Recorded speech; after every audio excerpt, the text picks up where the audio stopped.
You're giving me enough. I don't like this You at didn't all. set me up right.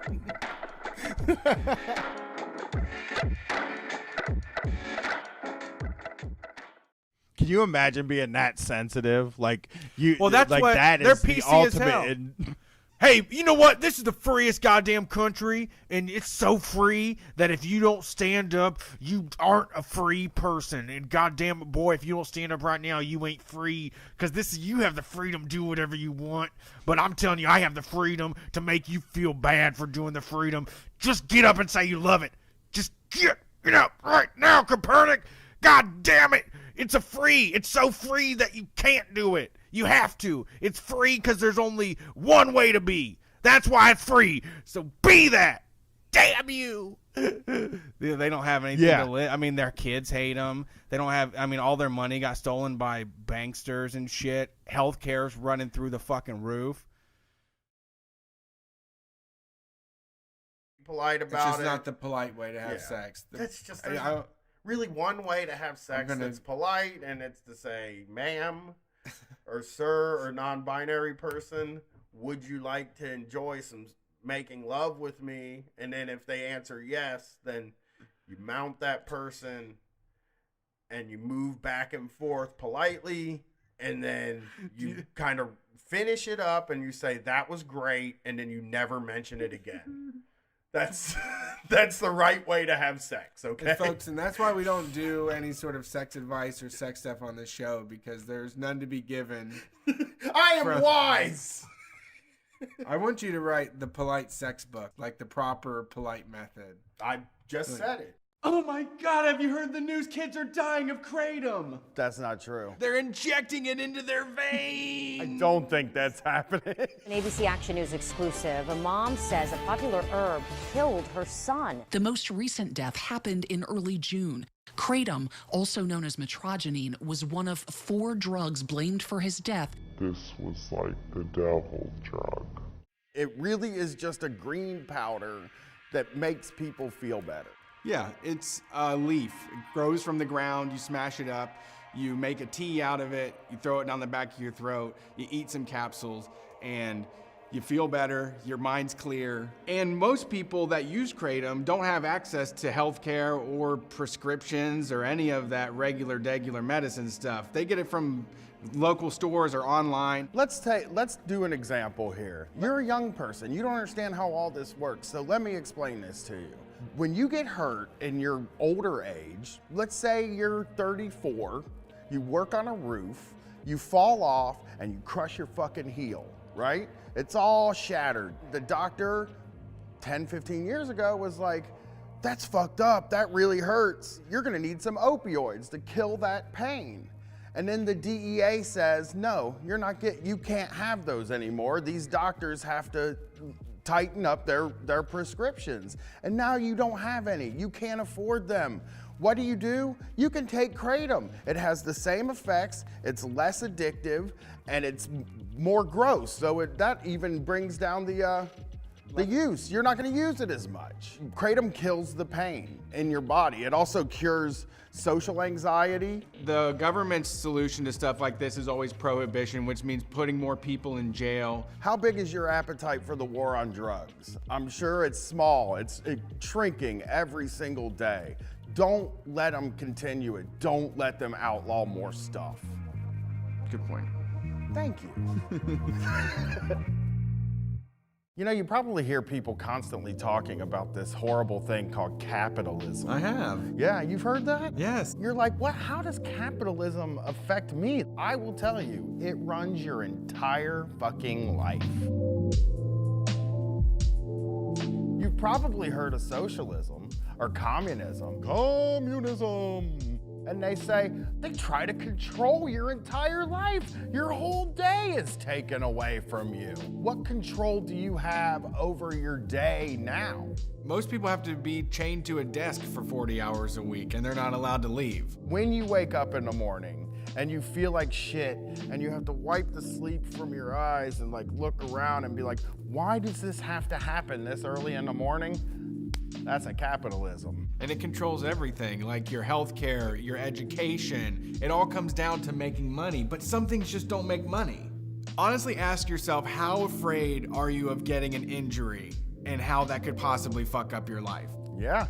You're being stopped from skateboarding, breakdancing, doing anything fun, because if you get injured, you're fucked forever. You can't go to work. And so then you have all these people that say, well, we can make a kinder capitalism, a more conscious capitalism. It isn't gonna fucking happen. We need anarchy, we need socialism, we need communism, we need anything but more capitalism. But wait, Brett. When you go to the grocery store, you have almost unlimited choice. You can buy 100 different types of cereals. All made from the same stuff with different graphics on the outside. All corn. It's basically just a bunch of boxes of corn. That's capitalism. It actually treats about 1% of the population like humans, and the rest of us like tools for those superhumans. You don't have any money, your bank account's low? I know where the money is. Jeff Bezos has it, the Waltons have it.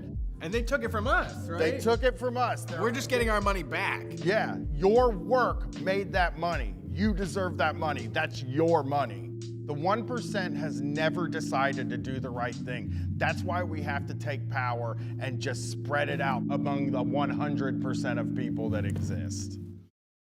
How many times have you gone into work and then looked at your boss and said, what are they doing?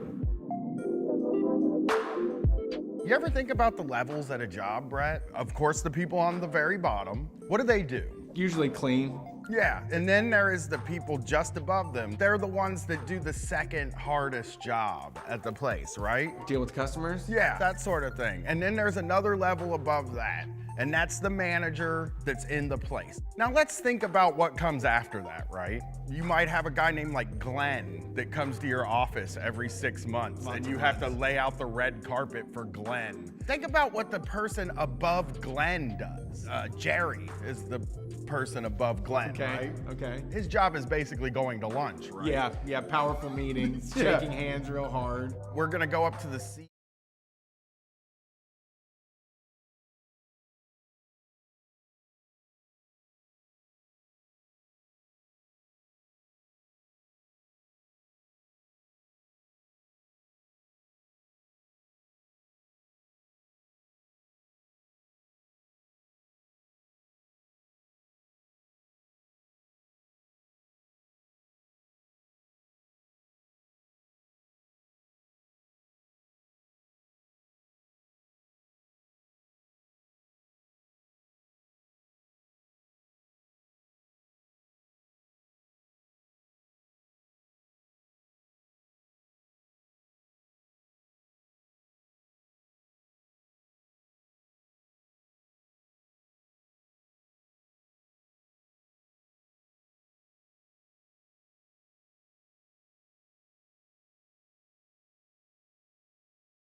Hey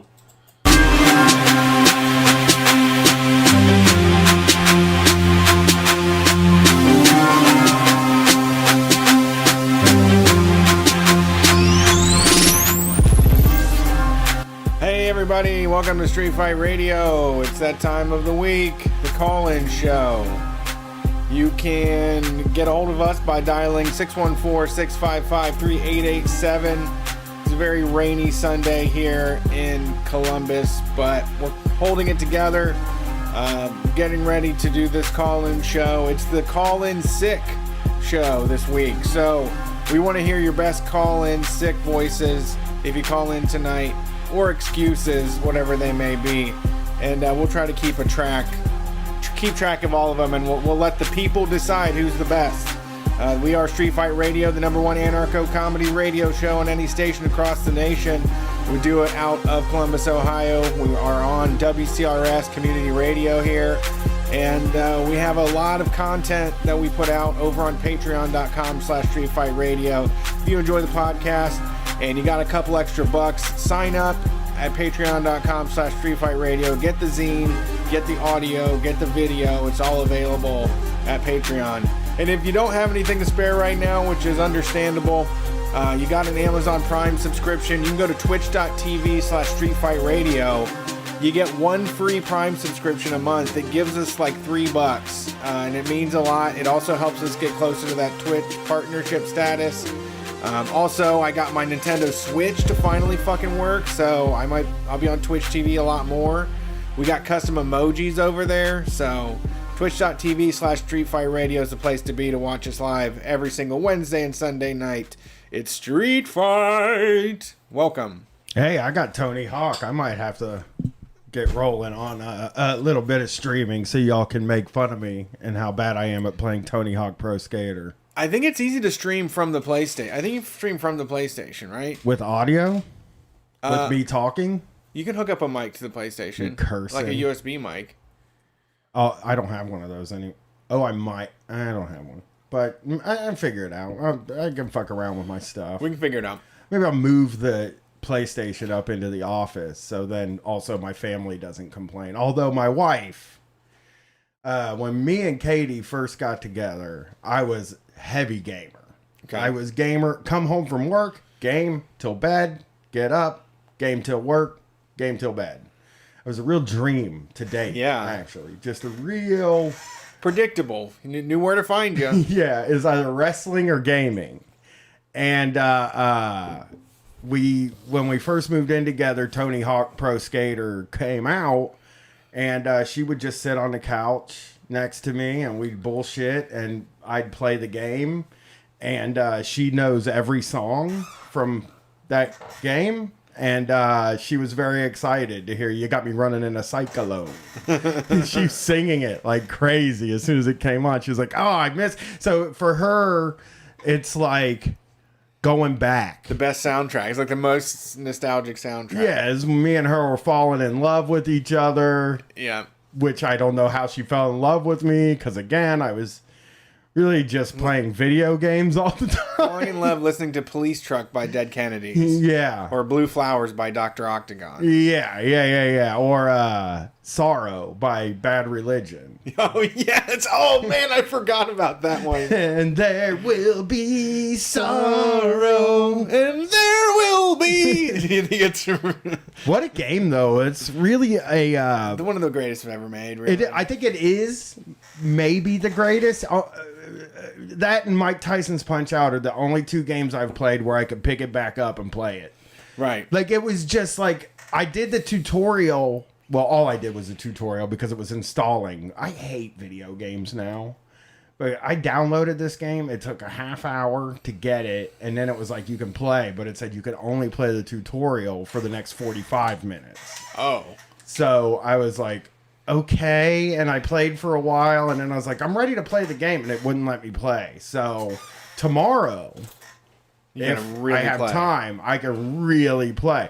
And we watched Prometheus while it was downloading. And that was a nice little thing because me and my wife are making our way through the Alien movies. And boy, that alien. That alien's a real sucker. A cut up? I do not like it. I don't want an alien to exist. Oh, you think? Oh, they're It'd be bad. too dangerous. It'd be bad if there was an alien. Really? Well, I mean, if it was on its own planet, that's what I always think. That's the thing I think about. It's like, what do they do on their home planet? I think they just sit in eggs, from what I can tell, because they don't really show. Prometheus didn't explain nothing to me. Now I'm hoping there's one more, Alien Covenant, 2017, that I'm hoping it's like, hey, this is what the aliens do. And then shows like an alien sitting across the table from an alien wife and day in the life stuff. Alien kid sitting in a high chair, like just gnawing on some human's head. yeah. Feeding the little baby that lives inside their mouth, like some spooning a little porridge in there. Alien has to go to work and he's pissed off because he's got to go to work. Like, I'm hoping to see some of that stuff. Yeah. I started thinking about it, and it's like, as you go through these damn movies, they're like, these aliens are smart as hell. And I'm like, they don't seem that smart to me. Yeah, it's like saying, pardon me, listeners, I know you get mad about it. It's like saying a dog's smart. They don't seem smart, you know? Dogs eat birds. Right. I don't even think they know why they eat the birds. They just chase down the birds and eat them. Yeah, I think that doesn't make sense. Alien is just like a creature that it really can't have a society because it doesn't make any sense. If it's just like this killer thing, like a house cat on the loose, basically. It doesn't care why. Doesn't eat anything it kills. Yeah. That's what they're like the predators. That's why the predators fight them, because they have a whole society going on. Now, I don't know what they do when they're not hunting, because I've never seen the movie where the predators are doing what they do when they're not hunting. Boy, would I love to see a few movies of these things when they're not killing and hunting. Build the world out. I know. What's peaceful society? I mean, they seem like they're on the warpath right now, but what's the calm times look like? A sitcom. That's a fucking predator coming sitcom. to Disney Plus. Yeah, I mean, they're doing that with the superheroes, with the Scarlet Witch and Vision.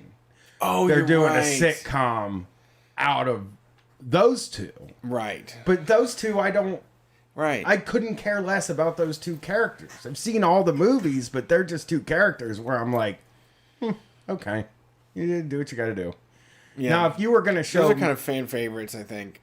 No, they're not. Vision was the tightest on the Super Nintendo game. Scarlet Witch is heralded by everybody that read the comic books. Right, but the movie people like me... No, the movie people, no, that's not for them. They're just like, whatever, it's boring. Yeah. You know? I don't know. I don't know who... Those characters, though, I can see them living in a society, doing societies, reading books... Right, being watching racist, movies, playing video games, being racist, doing gentrifying and redlining and stuff like that. I can see them all doing that stuff because they are humanoid things. I can't see the predators or the aliens ever doing anything except for killing and hunting. And to me, I don't know. I'd like to see it. I'd like to see a little world built out. I mean, they even had the Predators planet in the movie Predators, although it's not their planet. It's like a game reserve where they drop off humans. Yeah. So they're even hunting still. Yeah, I think that, it'd be a lot like just going to a bird's nest or something. You don't know why they do. I mean, they're programmed to do it to stay alive, but there's no, reasoning. No, I can't. I cannot, What kind of predator bucks are there? Or, I'm sorry, what kind of alien bucks do they... Yeah, alien bucks. Predators, I do think, have a society. Predators talk and stuff, yeah. I think so. Yeah. Do they use the invisibility... is there, an invisibility fetish of, oh, God. Do they get horny when they get invisible? You know what I mean? Are there, predators that are I can only have sex when I'm invisible? Right, are there be seen? Yeah. What do they eat? Do they have macaroni and cheese? Right. Any of those things. Yeah, what's their calorie intake? That's what I've been thinking about, yeah. I did read a thing today... actually just checked my email before we got on, and I'm checking this thing out. I'm checking out my email, and I see that Trump is still asking for money, which I think is incredible because I read this thing. I read this like article where they were talking about how when you donate to Trump now, the first $8,000 just goes to Trump. Wow, really? So then after that, you are going to help the legal things. But the first $8K just goes to Trump. He can claim that. Yeah, yeah. But after that, it's too. I guess he can't claim it, or it's just. Wow. Yeah. Here, I'm going to answer a question from the chat that Jason just showed me about Bix being on TrueAnon. I still think he's a dick and a moron, but if Brace wants to talk to him, then I'm fine with that. That guy's a dick. I can't help it. But so's Brace is a little bit too, so they kind of mix together very well, maybe. I don't know. Wow, that's interesting. I didn't know that happened. Bix hates me for no reason at all. Because one time I said on Chapo, which that was the mistake. I was on Chapo and I said something and then people heard it and then they got mad at me. People listen to this show don't expect me to say go vote. So they're used to it. I guess there were people that listened to Chapo that thought I would be very pro voting in 2018. So, but yeah, there's the answer to the question. I know. It's, David Bix's is some loser wrestler guy. He's a wrestling journalist. I think he's actually fine. Like he knows a lot, you know.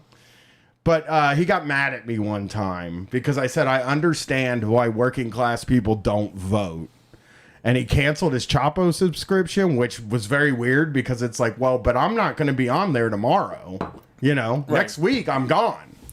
But he canceled it in a form of protest, and then he yelled at me on Twitter for several hours. Yeah. And then I moved on, and then on a podcast, I called him a dick and a moron, and I stick with that. He's a dick and a moron. Both. An asshole. But that's it. You know, makes bad arguments. Just a top-level, high-level bad argument maker. I think. All right. And, you know, I don't even take time on this show to badmouth anybody. Sure. Except for DJT, Donald John Trump. Yeah. And Joe Biden. So, that says a lot. Gwen sent me a TikTok today where somebody said these are the two best points made by both candidates. And one was Joe Biden screaming the word soda. Okay. And the other one was Trump saying Obama. That's all it was. It was just those two clips. And I'm like, there's a lot to think about there. Something to consider. Obama. Soda! He's yelling. So I don't know why he yelled soda. I would love to know why Biden was screaming about soda. Probably he doesn't do drugs. We know that.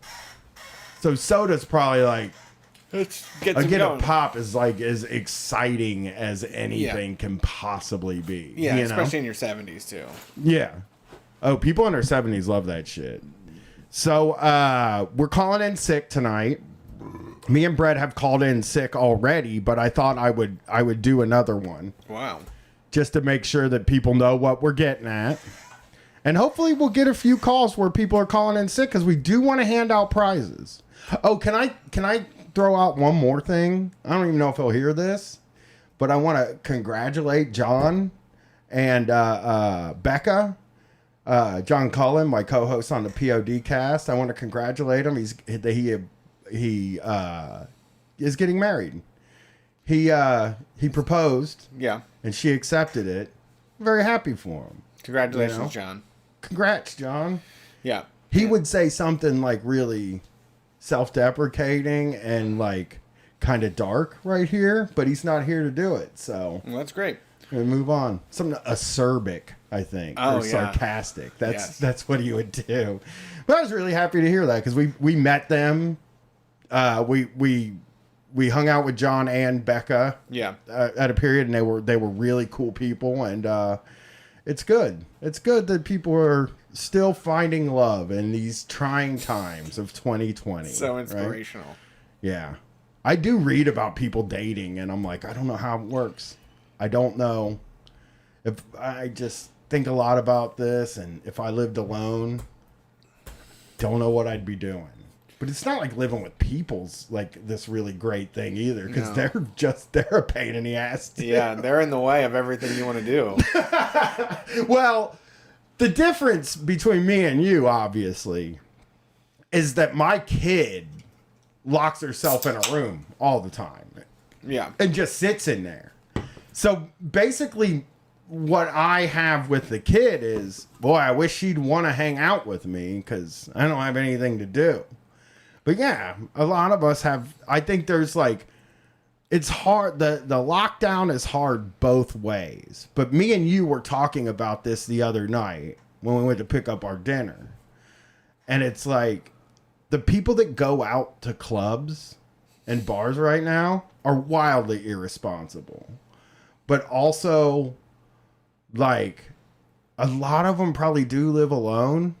And you gotta wonder, like, if there was like a breaking point where it was like, we're gonna do the right thing. I'm gonna do the right thing. And then it got to a point where it's like, I'm fucking talking to everybody I know on Zoom. Yeah. And I can't do it. But it's like the prevailing knowledge about COVID right now by small business tyrants and owners seems to be that you can't get it after, and the government is you can't get it after 10. Right. You can't get it if you're sitting down. Yeah. Which it just, you know, I drove you by the place down at the end of my street, and it's like a true shock to see how many people sit inside. Like with this place has huge garage doors they could have open, and it's not freezing yet. Look, it's cold if you're the type of person that gets cold easy, but 47 degrees is... No, you can just keep your coat on during dinner. Yeah, so I don't know, man. I'm like, I become more sympathetic to it as time goes on. Do you know what I'm saying? Like, I become more sympathetic to the people who are like, I can't stay home anymore. I don't know. I mean, I guess like maybe if I get it, I get it. You know, I walked by the football game yesterday. Yeah, and there is no mandate of like, hey, we're going to do 90 days of strict lockdown, and then when we get back, we have these strategies to track new super spreader events or anything like that. I mean, we're just so in the dark. I mean, there isn't much else that, I mean, the government's not doing anything. They're not going to do anything. It's been months. They don't feel bad about it. We're not mad enough. To tear everything apart. I don't know why. I feel like we should be. But people are just letting it slide. Yeah. Yeah, and it does seem like... Yeah. Yeah, I mean, I don't know. It feels like we're actually being told to go out more than we are being told to stay home in a way. Yeah, I feel like there's more of a push for us to go out than there is a push for us to stay home at this point. Yeah, they're talking about all these precautions. They're talking about, oh, we're doing this or that, and as if it's enough, and we're supposed to ignore the daily reports of COVID, you know, new infections and shit. Yeah. So here's me calling in sick, okay? First of all, I've been thinking about this calling in sick show for 2 weeks now. And I've been thinking, Brett, I'll ask you first before we get to the calls. How many times since March, April, May, June, July, August, September, October, November. This is 8 months. We're 8 months in. Okay. How many times would you have called in sick in the past 8 months if you were working a real job right now? Because I think I have a number for me. I don't know. I don't know. It just depends on what the system is. I feel like I'd get fired.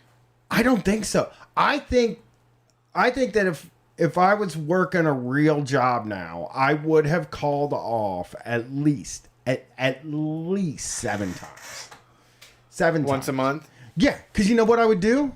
I would be like, oh, my goddamn cousin came over and now he has COVID. Yeah. You know what I mean? God damn it. I'll be back in 2 weeks, you know? Or I'll get tested. I'll be back in 3 days. Yeah. You know? Yeah. And that's what I would do. And that would be, I wouldn't, because I have always found it preferable for you not to call in sick, for you to call in sick for somebody else. And what I mean by that is like, hey, I can't get in, my wife Yeah. broke her leg. You know? Right. Then you don't need a doctor's note. You don't need any kind of nothing. You get out. And I always found that to be the preferable way to call out. I don't want to call in sick because then I have to put on a show. I'm not feeling... Yeah. Hey, I'm not feeling well. I can't make it in today. I'll see if I can make it in tomorrow. I don't like putting on the act, as I've said. Right. I'm much higher level. I think the high level call off of work person, which I've never been, by the way. I never really called in a lot. But I never come in when there's a doubt that I might not be in, if that makes sense. There's an ice storm, right? Yeah. And they're like, get in if you can. Right. That means you got the day off. Right. You have a reason not to. Yeah. If there's like a thing that can get me out of going, I'm going to take that 100% of the time. So how many times do you think you would have in 8 months? Do you think you would have called in with this excuse, the COVID excuse? The COVID excuse. Yeah. Once a month seems excessive. Seems like they're going to be bothered by that. They would be. They would definitely be bothered by it. You would come out on the other end of COVID. Whenever COVID's over, you would come out as first on the block to get. You would be on probation, basically. Yeah. You'd be on an informal or formal probation, for sure. That's not being good. You are getting fucked, you know? Yeah, I'm going to say 3. 3? Yeah. Yeah, but that's 2 weeks. 2, you know? Well, you can't fake COVID, though. But you can fake coming in contact with it. Right. I guess you'd have to take the test. But even then, you don't get the results back for quite a while, you know? Sure. I don't know. It feels like that's the only good thing about this, is that you can call into work. But that, you know, obviously isn't the best. So, we're going to try and get some prizes out tonight. We've never given out prizes before, Brett, right? We've given out prizes. We've given out gift hams and shit. Hams, yeah. Ham season's coming up pretty soon, actually. But we're not going to send you a ham, okay? No, this is our first on-air competition. Yeah, we're going to get some prizes out. We don't know what those prizes are yet, right?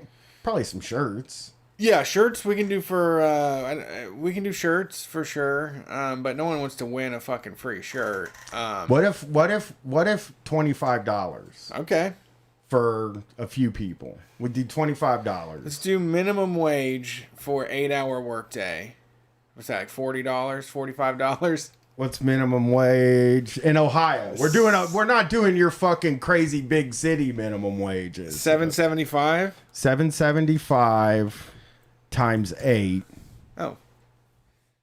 $62. Okay, we'll give one person $62. Okay, and then one person $25, and then we'll give a couple shirts. Oh, it's $8.55 actually. In Ohio? Yeah.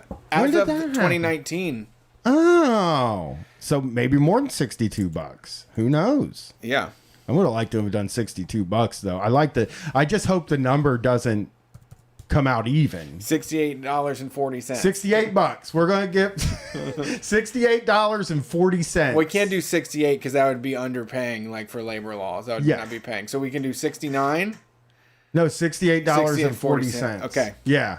The 40 cents is crucial. Got it. $68.40. Yeah, 1 day off of work. That's first prize.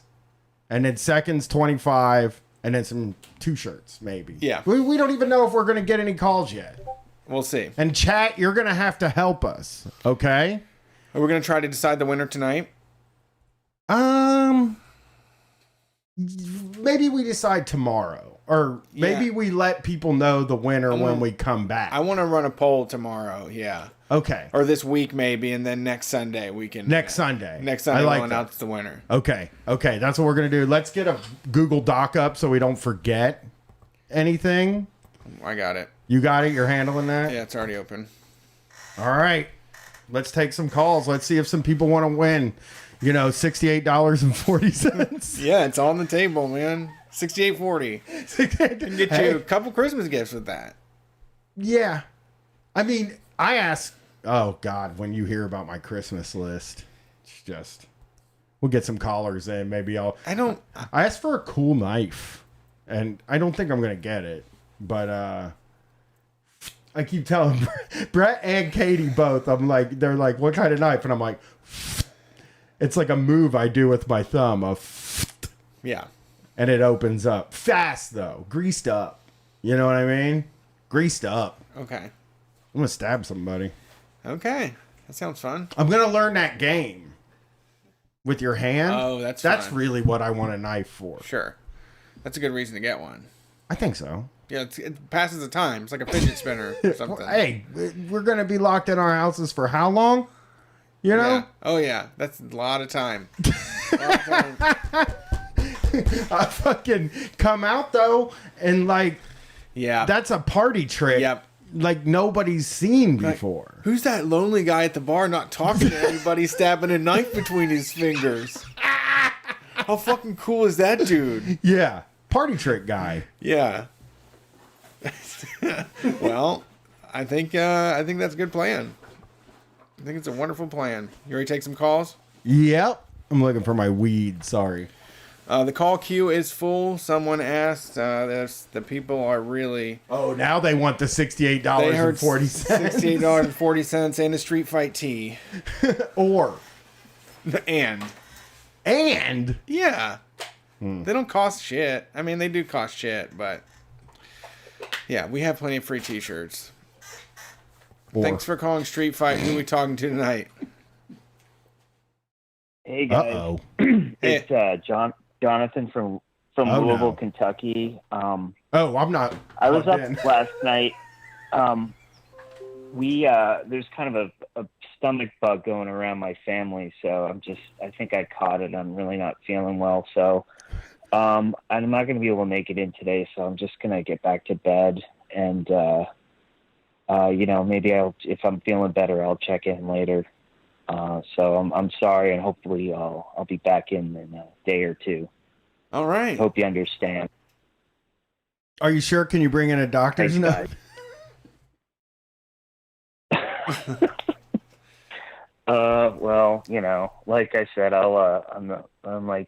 get to the urgent care if it won't go away. That is the move. That's a good move, though. Yeah, I also I do think it's also good to be thorough and say I might check in with you later, like if I'm feeling better. Like if I wake up feeling good, I might come in later. Yeah, I'm thinking I might even fucking come in. Yeah, that's always kind of been my go-to, even though I had no intention of checking in later, but just kind of, The other one, the other move that I also agree is I like to pepper in like, can't wait to get back tomorrow. Like today's been hell. I just want to get back I just want to get back to the grind. You know me, I love that shit. Oh man, It's oh no, go ahead. Sorry. I mean, I'm just saying that had all the hallmarks of like a great call, right? Like it's like anytime you say I gotta get in, I'm sick and tired of thinking, number one, I'm physically sick, but number two, I'm sick to death thinking about all that work piling up on my desk. It's making me nuts. My fellow employees are gonna have to do it. Yeah, I don't want to let the team down. That's the most important thing. I want to get out of my bed and back into the workplace. So are most of your call when you call in, is that because for me it was mostly to sleep late. Is it mostly to sleep in or is it mostly to do something fun? Probably not to do something fun. It'd be probably I just don't want to go to work. Yeah. Yeah, that's great. So that's the best. I just need like a mental health day or something like that. Yes. I don't want to fucking go is like the most of the reason. It's just like, I don't want to do this today. I don't want to be subjected to this today. Yeah. I never really. Exactly. That's usually how it's happened. Like I just kind of wake up. I'm like, I can't do it today. That's true. Can't do it today. Yep. That is the move. But it's not like I'm doing something fun. No, and it is like ends up usually being pretty nice. Like it does seem like if you call in, it's like you appreciate the day a little more, especially if you pull a Monday or a Friday. Because like any other day, it does just go right back to, well, I got to go to bed for work. And, you know, I always felt like if I decided day of to call in, that I wasted a night. I could have stayed up super late playing video games or something. I can see that. That's true. Well, what we're gonna do is you got the name right? No, what's the name? What is your name? Oh, Jonathan. Do you have a Twitter account? Yeah, I'm at Forever Since Breakfast. Forever Since at Breakfast. JD80. No, that's my Twitter handle. JD, so JD80, but my handle is Forever Since Breakfast, but JD80. Okay. All right. And we're gonna put you on a poll tomorrow or this week, and then next Sunday we'll find out if you win that 6840 or a shirt. Or Cool. All right. Thanks for calling in. All right, thank you. Peace. Bye. 6840 to the winner. A shirt to second. 25 for second, a shirt for third. Got it. How's that sound? 25. Can we? No, we can't massage that number into something. buddy. You gotta go big prize, smaller prize. No, I'm not saying smaller prize. No, I was just saying, could it be 2380 or something? 2380. What?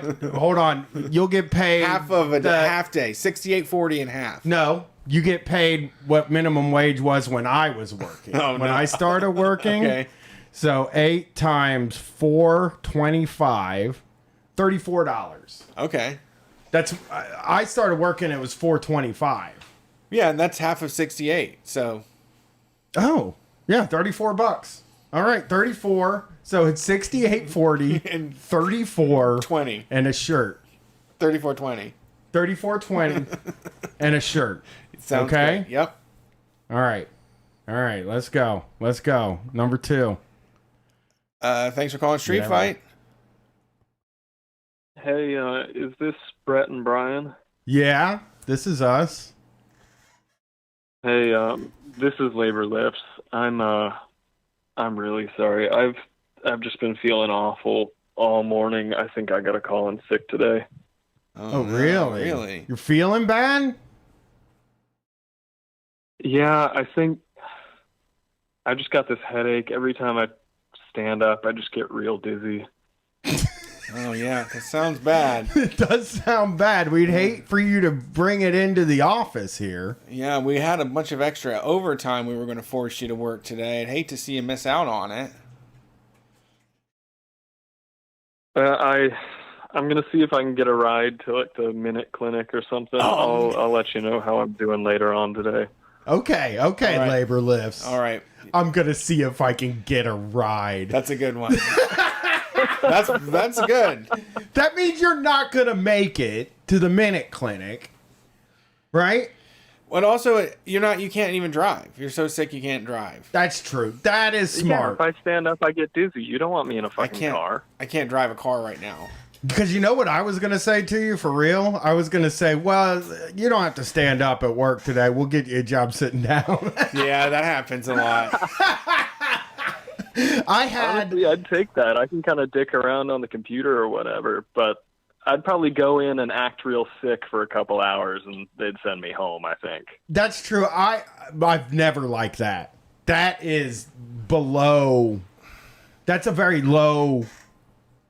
I guess that's the highest level of person to call in sick is the one that goes in and gets sent home. That is the highest degree of difficulty. Ideal, but I feel like if you're acting like the guy who really wants to be there, maybe this time they ask me to come in, but later on down the line, they're going to believe you.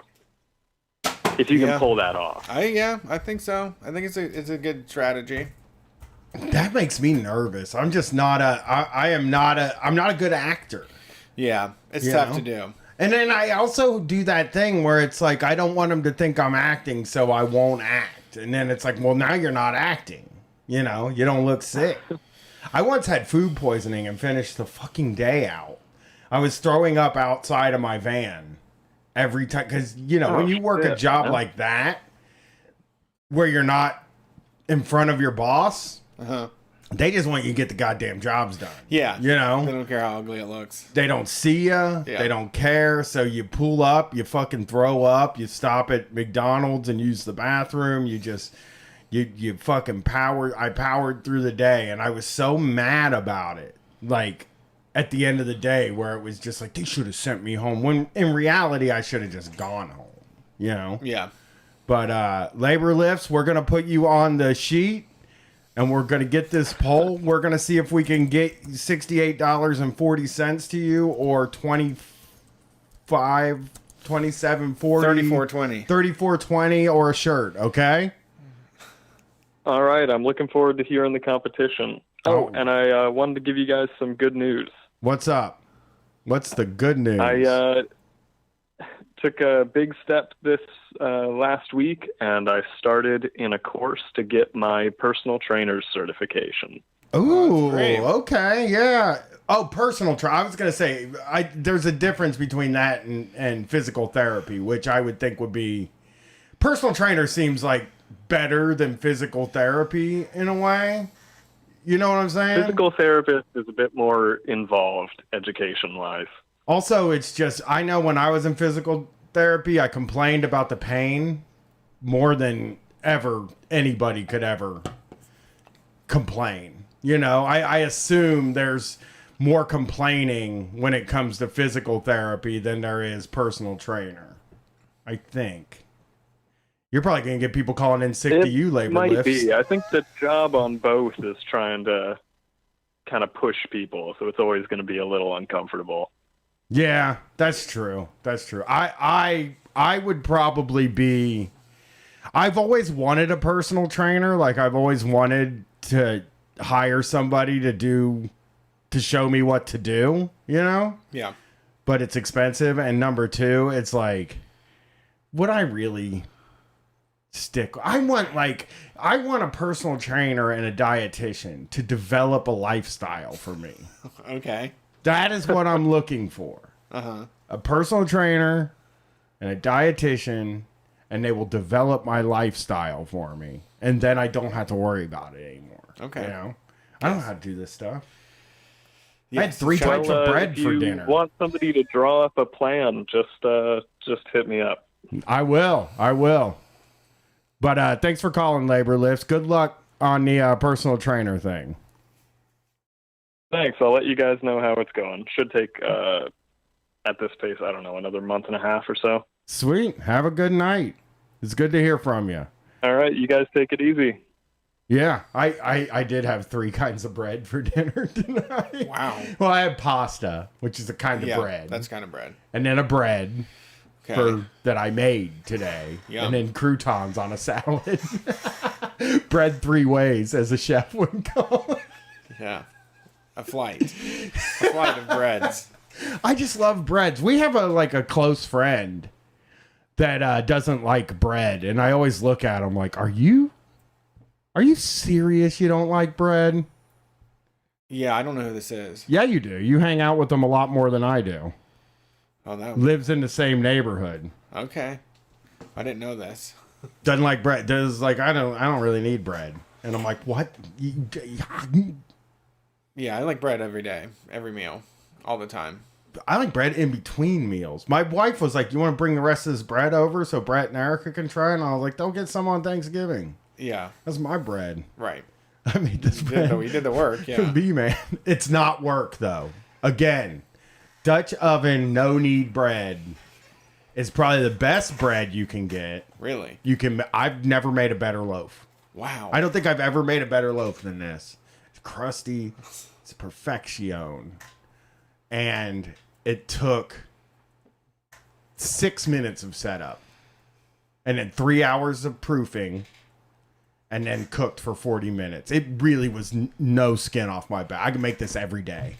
Wow. Easily. Wow. Yeah. I'm interested. You really, dude, it is the best recipe for bread. Because you know how bread is. Yeah. You're spending 9 minutes a day or 9 minutes, then 50 fucking 3 or 4. It's like, okay, it takes 15 minutes, 3 hours, 15 minutes, 3 hours, 15 minutes, and then it's like a whole thing. This was nothing.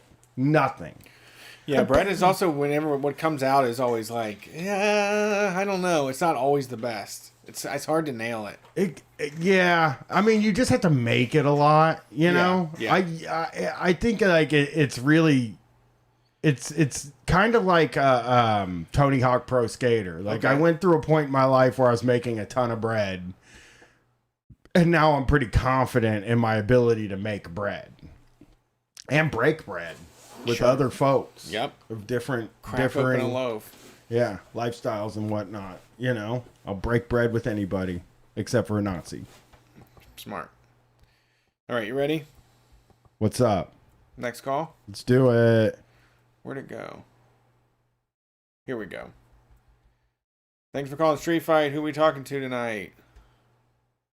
I gotta ask. Hey guys, it's Alex in Montana. I'm sick. I'm like sick of my landlord. Could I vent to you? Yeah, go for it. Not all the calls have to be call in sick, but I do like your sick voice. It was pretty good. I do have to vent about my landlord today. I had an annoying experience that happened, and I was like, I gotta call Street Fight tonight. All right, go for it. What happened?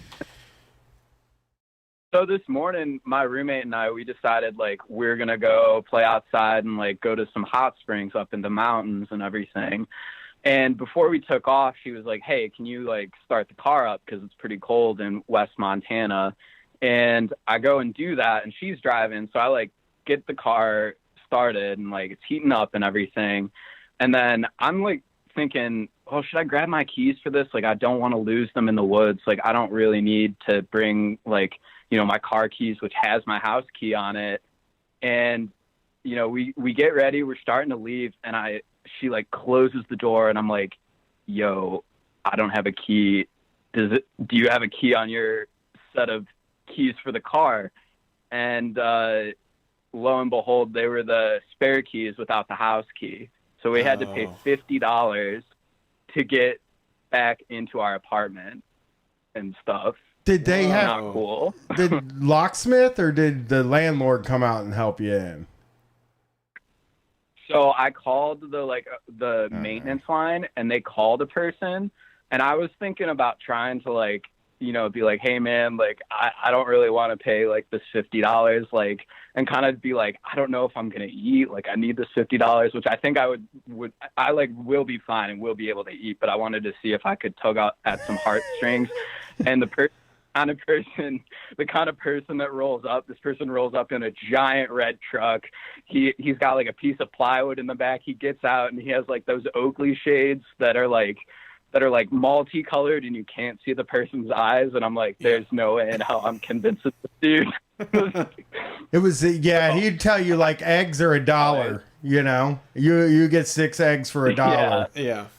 Fucking, you're eating eggs every night. That's wild. I mean, you don't have like because my daughter doesn't know how to use her key and has climbed through the window a few times when there was nobody home. You can't get a window climb or anything? I had the window locked. I literally had it open like last night for a little bit of time, but I locked it like this morning. Oh, that'll teach you. Big no way in. I leave mine unlocked. Yeah, I mean, I live in a city, not the roughest part of town, but I leave one of the downstairs ones unlocked just all the time because it's like if somebody was coming to rob you, it would be very unlucky for you that they picked the one window that's unlocked to get in. I don't think they go around the house and try all the windows until they find one. And I feel like I leave one open that there's a table with a bunch of plants on it in front of it. Because my landlord lives 50 miles away. Like an hour. I don't know.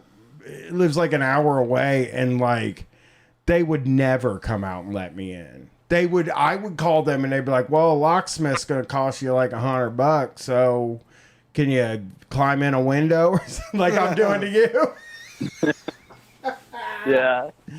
Yeah, that sucks. It is like those little extra charges that they put on your that they can put in your lease. Always, those little things always make me crazy because I was talking about the day now this is embarrassing for me to say, I super clogged my toilet. Like I clogged it in a way that I had to go buy a new heavy duty plunger that like has like, you know, the dynamite, the TNT plunger you push down. Yeah. Has that, you hold on to it like that. And it has extra suction space underneath it. And fucking I was up there for an hour and a half. Jackhammering shit. Jackhammering the shit out of the toilet to try to get that toilet to flush. And I called my landlord and he was like, you still got that snake down in your basement? Because I bought a snake at one point to try to snake my own drains because it's such a pain in the ass to get him to come out and snake the drains. Yeah. And he was like, I'm up there fucking jackhammering this crap trying to get this toilet cleaned out. And I'm talking to him and he was like, it's probably going to cost a decent amount of money to get a plumber to come to your house. And I was like, all right. And I did it, though. I ended up figuring it out on my own and got it done. But that fucking plunger, man, is a monument to how big my duties are. Yeah, man.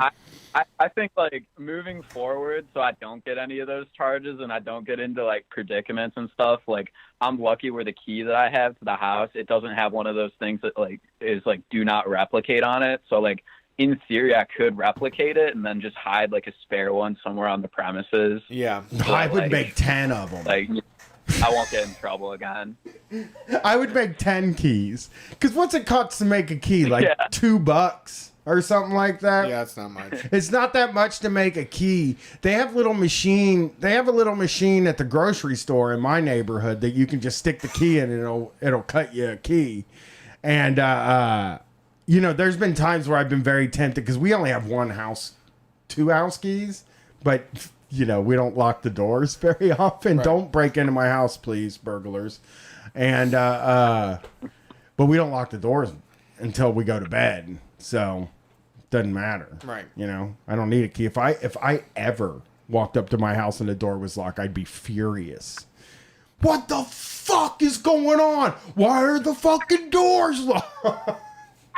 Just losing it. Yeah. I mean, the thing that okay is that the hot springs were pretty cool, so that was neat. Well, that's good. That was the one good thing but yeah. All right, guys. Thank you. Hey, thank you for letting me vent. I feel a lot better. Oh yeah. Have a good night. Have a good night. Yeah. Have a good one. Yeah, that sucks ass. Yeah. Especially they hit you with that $50 thing, and they have the key too. I know. So once again, it's like you're doing it. Your job is you take control. You are in control of this place. Guess what? You rented it to somebody that got fucking locked out. Now you have to drive over there. Deal with it. You know what I would do if I was a landlord? I would hide a key on the premises. Just the rocks, those fake rocks? Right. Just in case this happened. And then the person would call and they'd be like, I need you to come and let me into my apartment. You'd be like, actually, take 3 paces to the left by the door. And then 3 paces forward, there is a rock. Lift it up and then floop right there. Perfect. We had one of those rocks growing up. Really? Yeah. My babysitter had one when I was little. I thought it was amazing. Yeah, we had one outside of the house because we all had keys, but we lost them like crazy, Yeah. Especially I didn't have key ring. I didn't have a keychain or anything, so I just shoved a key in my shorts, in my short pants, and walked around, losing that thing every chance I got. Let's see if we get another caller here. Yeah. Thank you for calling Street Fight Media HQ. Manager Brian, Yes. Manager, is Comptroller Brett? Is this Comptroller Brett Manager Brian? This is, yes. This is your employee, Mrs. Smith. Hello? Hello? Oh, no. This is Mrs. Smith. Yeah. I really want to work the event tonight, and I am going to send out those email invites. But first of all, I feel like I'm chewing rubber. It tastes like I'm chewing rubber. Oh, no. That's terrible. Second of all, I'm seeing prisms everywhere, and I just want to say, first of all, thank you to both of you, because when I started this job, I told you, look, I have bipolar disorder. I'm very sensitive. You need to be aware of the Americans with Disabilities Act. And so thank you for riding these waves with me. But I played with a Ouija board this weekend, and it has funked me up. So spiritually, I just feel very distant. Do I sound distant to you? You do. You sound very distant. I have accidentally communed with Americans' collective unconscious, and it's making me sick as fuck, guys. Oh, no. I'm worried. No. Yeah, I'm going to go ahead. I'm sorry. I've been talking a lot. No, you're Go fine. ahead. I just want to make sure you're okay. No, I'm going to be on email. I'm absolutely going to be on email. My psychic is going to be on email. I will be on Ouija board with psychic, she will be on my email. Because I have been working on this event for years, and it's tomorrow, and it's going to be great. It's just that I can't be part of it. I think the event is making me sick. The job, work, is making me sick. I've been there. I know this is a lot. So how are you?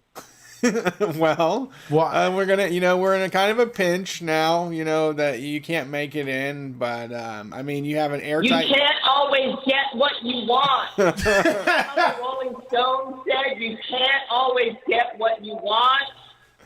It's true. That's but true, you could Mrs. find that you get what you need, and I think we'll get what we need. We'll make it through the rest of this day. You're gonna get what you need. There's kids. You got those interns and stuff, and look. I wrote out the whole run of show. I wrote out everything. You, Trixie is her name. You be here then. Comptroller Brett, you know exactly what to do. You were born to do this job. And Manager Brian is, well, you're just you. You just be you. You guys just be you. It's all gonna run itself. It's a conference. There's no need for social distancing because everyone's been great. And it's Street Fight Goes legit. It's the Street Fight Expo. And it's a massive event. No one's going to be wearing masks, and I can't be there. I'm tasting rubber. So, well, that sounds awful. That sounds It does awful. sound terrible. Yeah, that's just a shame. I hope you get spiritually better soon. Well, you know what helps me with my spirituality is always, of course, I have, thank God, I have my guitar, my wah-wah pedal here.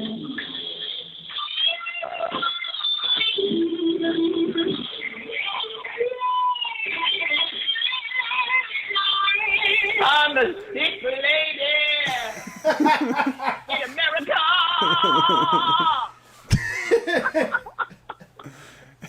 That's my song, and I'm sticking to it. That sounds like straight medicine. Well, I don't know how straight it is. But yes. It cures you up. Seriously, yeah. But seriously, as your event planner, I just want you to know that every move you make, I'm watching.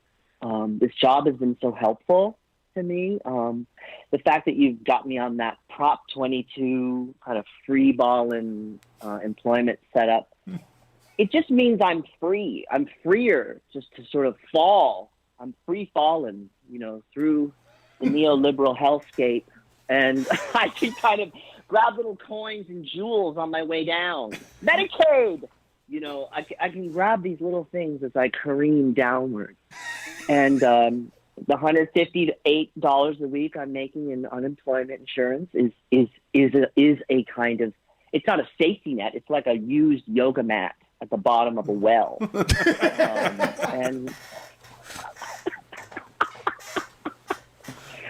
But we're all piecing it together, aren't we, guys? Yeah. Now, I had a question for Comptroller.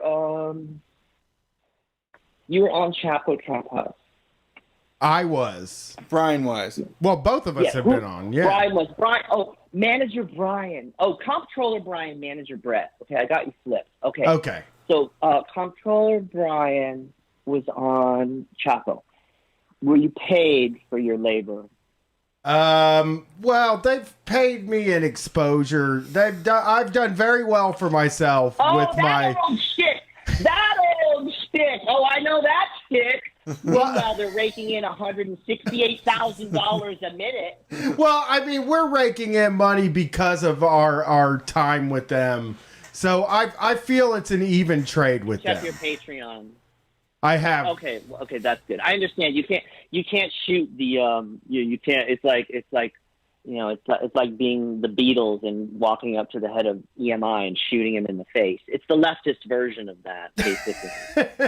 I understand. Don't shoot a gift Chapo in the crotch. Well, they've been very sweet to us and have helped us. They a lot of what we have now is due to an association with them very early. I mean, I think we're our own thing now, but in those early lean days, it really lifted us up quite a bit. Yeah, powerful friends can become powerful enemies like overnight. I'm bipolar. I know that. That's basically my entire non-professional career. But I was going to say my favorite. I love my podcast, The Jacobin Radio. I love them. You do. And they're like it's a little more serious. It's a little more serious. Mm-hmm. And then I tune into you guys, and it's like, who's that goofy one? And then there's a goofier one, and I laugh, and you're like my living lithium. I just feel calm. I feel calm. Well, that's great, because you were sicker than hell before. I was really worried about you, but I'm glad we can provide some calm. I am still sick. The rubber taste is like hell. I'm not coming in, but I'm going to listen to all your back episodes and just cough up rubbery mucus and call it a night.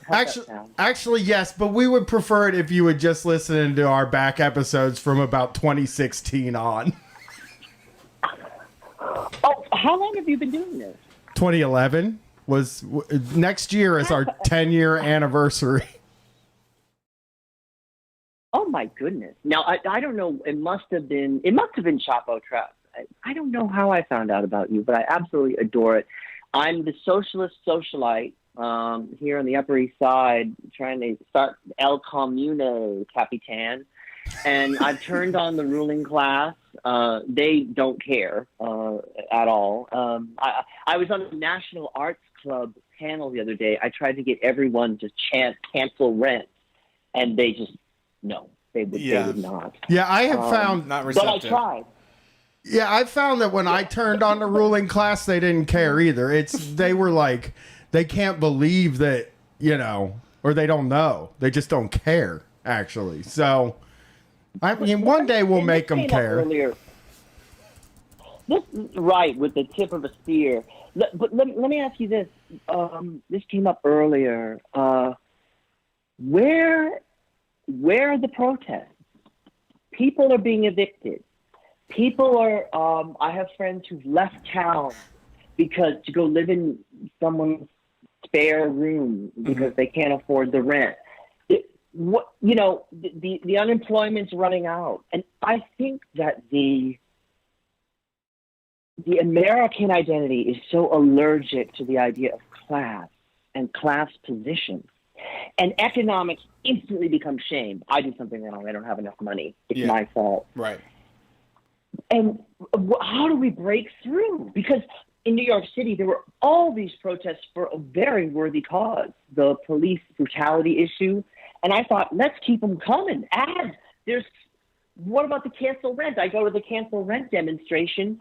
It's a group, but it's not as big as the other ones I've been to. Mm-hmm. And people say, yeah, but cancel rent. What about the landlord? I feel bad for him. I'm going, oh, wow. Yeah. You know, I don't know what we're going to do. How do we get out there into the streets? We've been trying to figure that out for 10 years. Because it's really coming to the point where people will be homeless. They will be evicted.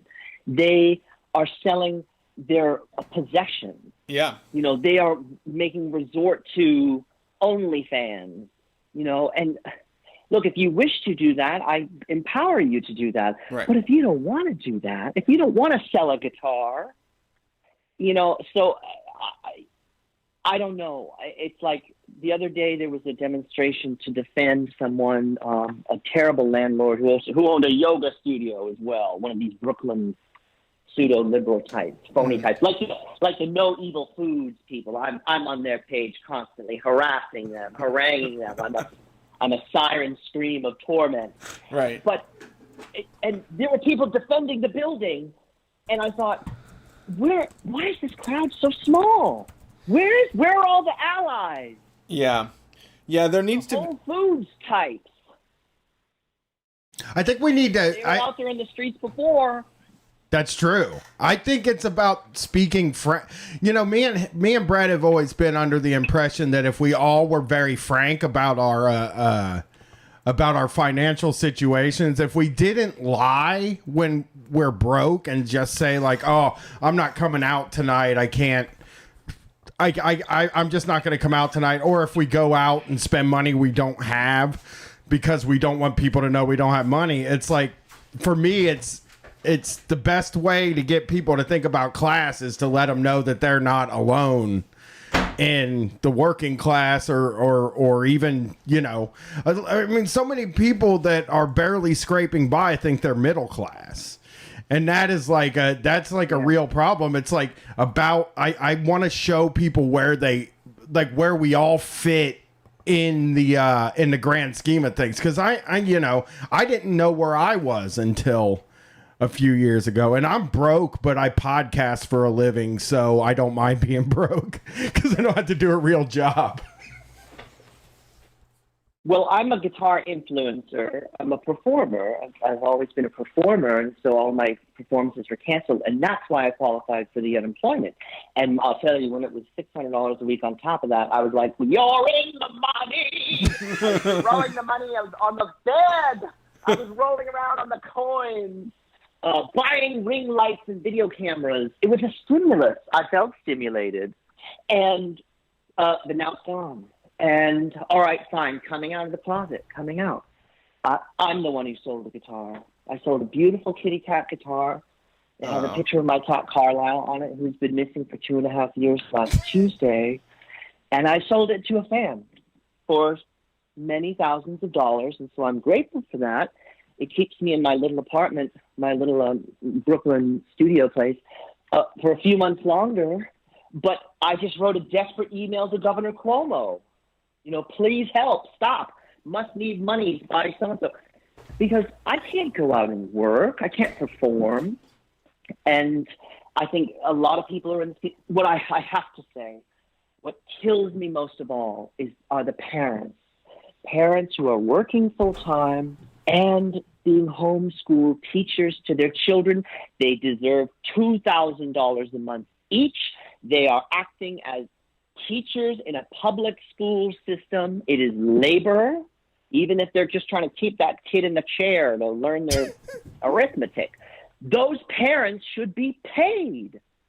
They should be remunerated. And The only one speaking any sense is Bernie, and everybody laughs at him, and I feel like an absolute lunatic. I feel lost in this world. Lost, I tell you. Yeah, I mean, I feel that I'm in the same. I kind of always feel the same way. It is like the parents that are. I mean, like with high school kids. Like the way I've been thinking about it is, number one, I miss touring too. That is like the main thing. It's killing me not to have people tell me how great I am after I walk off stage. Yeah. But without Patreon, there's no way this thing would be working. But it is like, I think that they should send the high school kids home to do their work and then spread out the younger kids so that they can get them far away from each other so that they can go to school. Because the thing that I have trouble trying to figure out is how parents that have to go into work are, how they're dealing with, kids being home when both parents have to go to a real job during the day. Like, let's say somebody's parents both work at Target. Like, what do they do? How do they handle their kid? The amount of stress is just unacceptable. And to me, the United States is a trauma system. And the whole thing, and this is why we see all of this addiction, all of this opioid and the crystal meth and all of this desperate running, please, some relief. I'm running away to gambling, into casinos. Please, someone save me from my body. The body that gets racked with stress from these terrible jobs that people have, these terrible managers. Not you, Brett. We're a couple of great managers. Well, I have some ideas for some courses for the both of you on leadership. But the tyranny of the work, the low pay, the car, it broke down. Now what? What am I going to do? The child care that's non-existent. And they just think, and hello, thank you to liberal Democrats, have taught them that that's what they deserve. And then hanging out in the breeze while Nancy Pelosi counts her gourmet ice creams, while Dianne Feinstein spins around in a crystal ball gown with her $90 million. All of these, I did my first anti-Democrat post. I was really going after Trump for a while. And a lot of my fans are guitar players. So when I went after Trump, they lost their minds, especially on Facebook. But on Instagram, I have a lot of liberals, and boy, they didn't like that I was going after Joe Biden. Sorry, pal. You are now the target of the critique, and it's going to be nonstop. We got to occupy their offices with our bodies. We've got to chant in their faces and play out-of-tune guitars until they do our bidding. But the working people have been abandoned by both parties. Yeah. It's a part, and here's the thing: the elite, what they've done is they divided the working by culture. Right? You like monster trucks? Go vote for this jerk who wants to make abortion illegal. Oh, you like NPR and Michael Stipe? Go over here. Vote for this clown. Who will make sure to use the right pronouns. For the prisoners on the prison planet. And that's what they do. And the working people are divided. That's brilliant. That's absolutely true. Yes. Yeah. They've really the fix is in. They've really made it so they can skate along without much happening to them. But I think really we got to be able to just to be there when this stuff falls apart. I think that there does need to be more, I guess, organization and protest, and we need to figure out a way to find out what these buildings are doing and be there, because it will radicalize people when they're kicked out of their houses, or when they don't have money for food. People that are going to get free groceries, something they've never done before in their life. There's a lot of people that are going to be going and getting a free, like, state-sponsored or some sort of charity Thanksgiving dinner this Thursday. And I don't know. I mean, what else can happen to convince them otherwise? But we really do have to just reach people, like you said, because they're all available. They're all up for grabs, We have to show them somehow that you deserve so much. Yeah.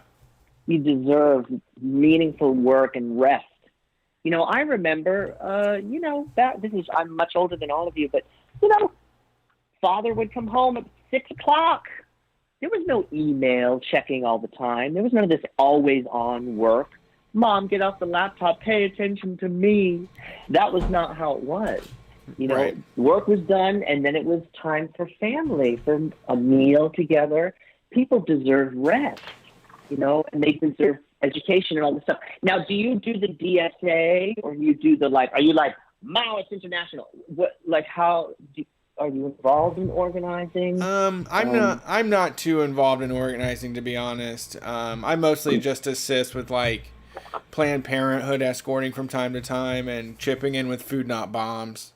But nothing very good. Yeah, I know. I needed to figure out something better. I don't think me and Brett, neither one of us feel like we're what's the word? We're qualified to organize, really.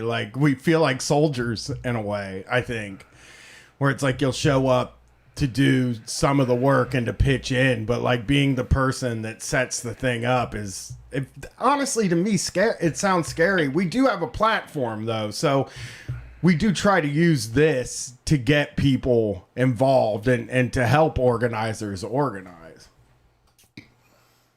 That's fantastic. I try to do the same thing. I just try to spread the message. I've been on some DSA calls. They're all right kids. They're very organized here. They're, they're sort of inside voices types. They're a little on the quiet side here in Brooklyn, and I am, after all, me. But we'll see. Well, thank you so much for taking my call. Again, I'm so sorry about the event. Yeah. It's still going to be really good. And you are the best employers I've ever had. Once again, the Americans with Disabilities Act is not something to mess with. And I'm so grateful to be your employee. And I will be on email via Ouija board and Psychic. Okay. Thank you, boys. Thank you. Have a good night. Bye. Bye. Peace. Now I feel like I'm taking on her voice. Bye. Yeah, that was awesome. For those of you who don't know, that is Mrs. Smith, the cat lady.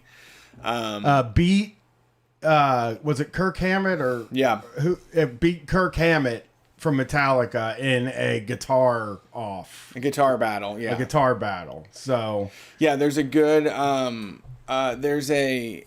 there's a good podcast that they just did explaining the behind the scenes. But you can go watch it on YouTube. Just look for Cat Lady beats Kirk Hammett, and you can watch it. Yeah, it's awesome. That was so funny. 4 wah-wah pedals and put a bar to connect them all together, so it was 4 at the same time.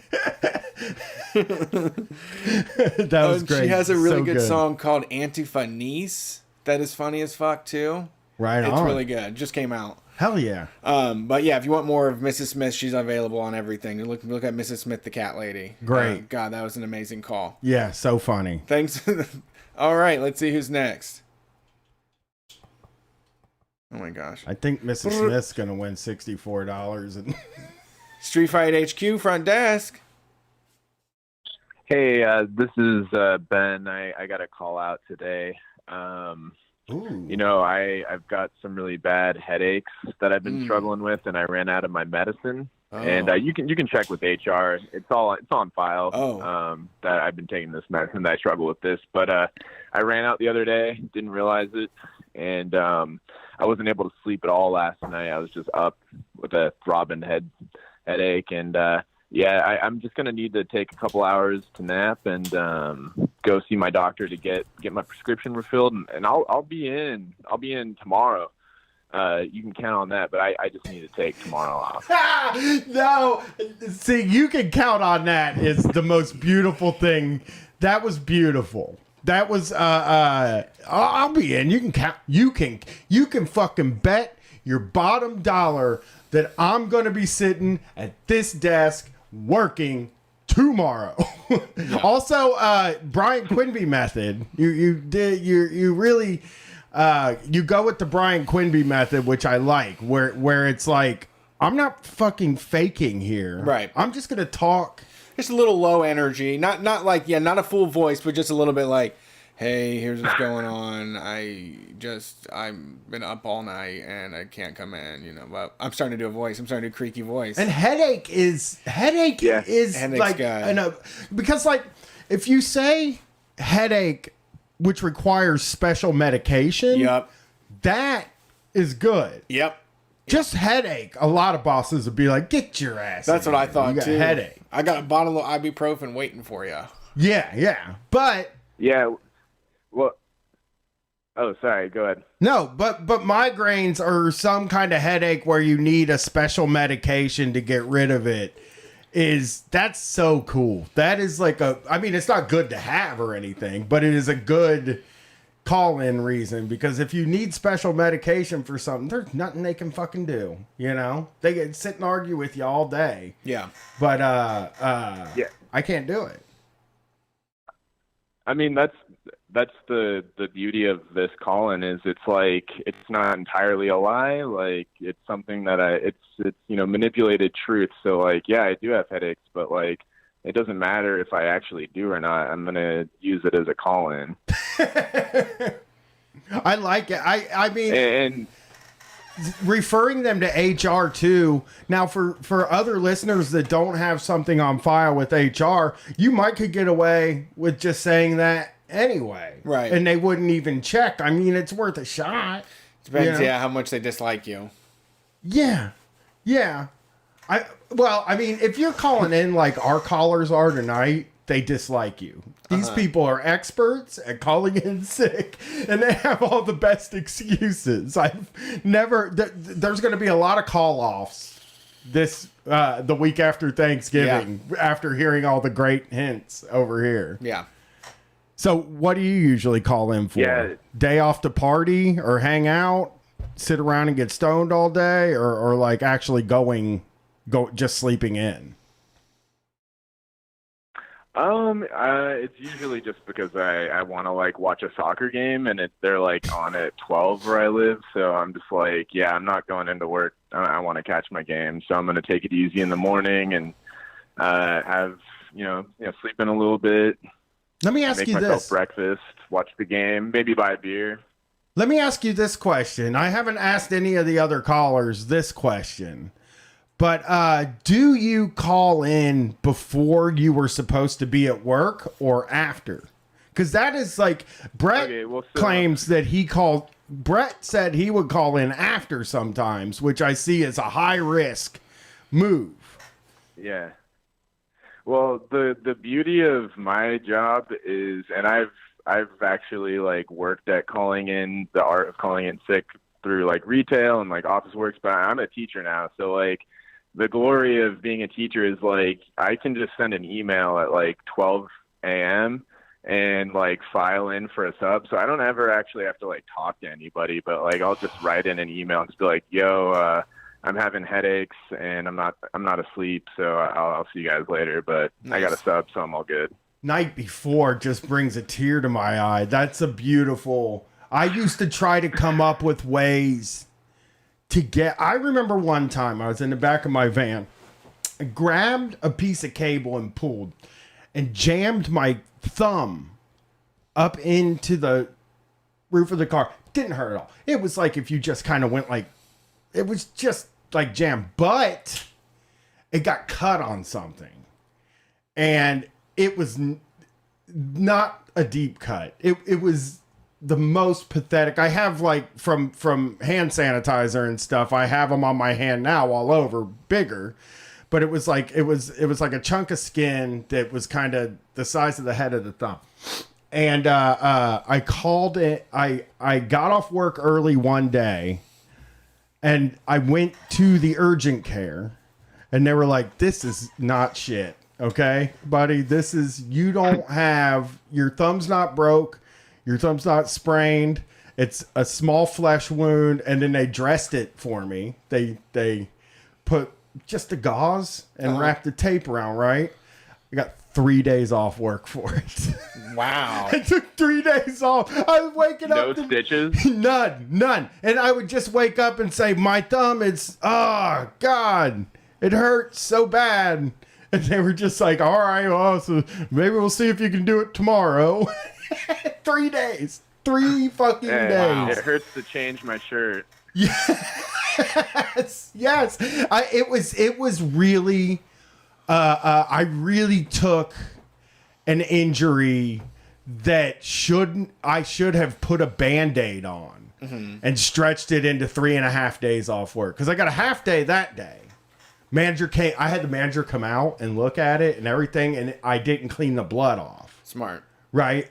So this thing is just, my whole hand is covered in blood. And they're like, oh, this is probably pretty bad. You should go to the urgent care. So I did. Because then they pay for the urgent care trip. Yeah. Right? Because it happened at work. Yeah. And then 3 days off. Didn't even have to use time. I got it like off because I got injured at work. It was the least amount of injury ever done that somebody got 3 days for. Well, do you have a Twitter account or anything? How can we reach you if you win the contest? Which I think you're going to do okay. Okay, cool. Well, I mean, I certainly would accept second place. As long as I place, that's okay. But yeah, my Twitter is at @teach_Ben. All right. I know you. Hey. Well, thank you for calling in, Ben. We appreciate it. Ben. Yeah. Have a good night. All right. Well, I'll see you guys in a couple of days once I can get a good night's sleep. Yeah. You said we could count on you for tomorrow, you know? Yeah. But I understand. Things change. You're taking a dive. Let's do one more. Yeah. And then hit our break. Okay. And then we'll come and get through as many as we can. All right.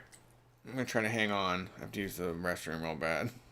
Oh, we can just go to break now. No. It's early. Yeah, it's early. Let's take one more. All right. We'll go to the bathroom. Thanks for calling Street Fight. Who are we talking? Oh, thank you for calling Street Fight headquarters. This is the front desk. Oh my gosh, guys.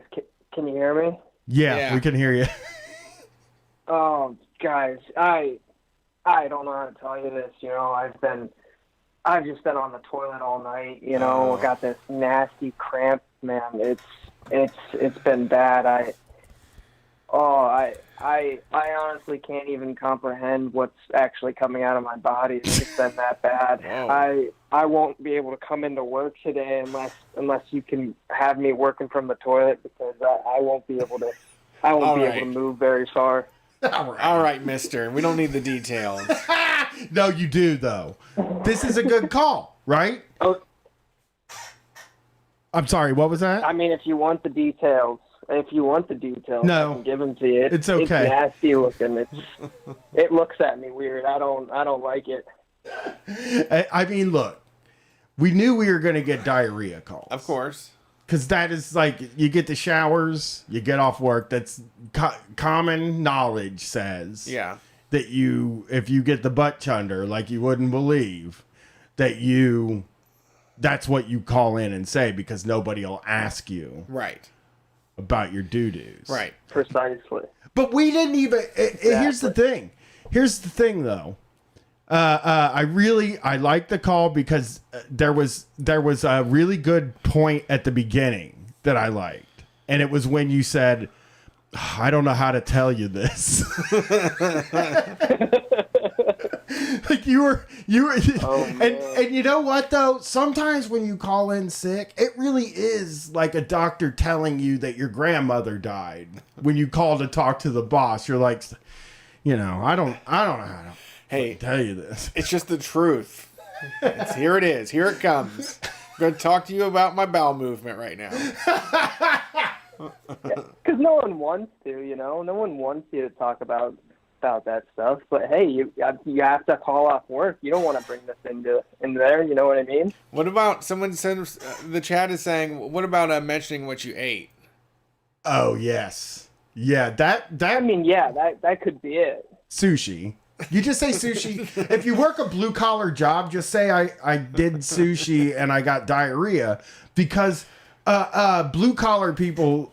A lot of them think sushi automatically just gives you diarrhea. Indian food, too. Indian food, yeah. You can say Indian food, too. Yep.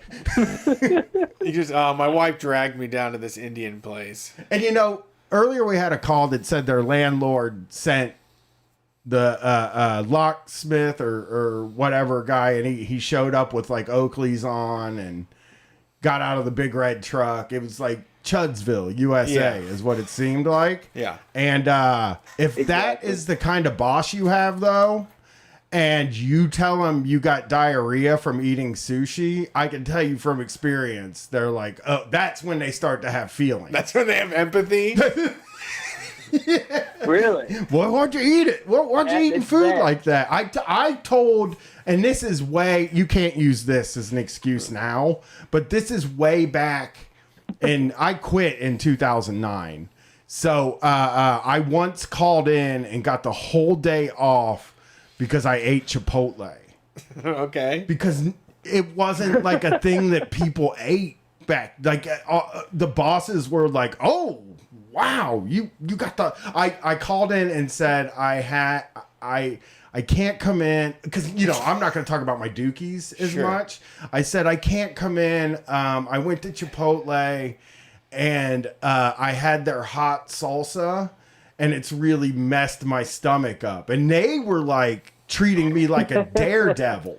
Wow. They're like, you ate the hot... I've heard that place, and I know that I've heard that's hot, you know? Yeah. And it was just like they had real empathy for me, and we're like, get in when you can, you know?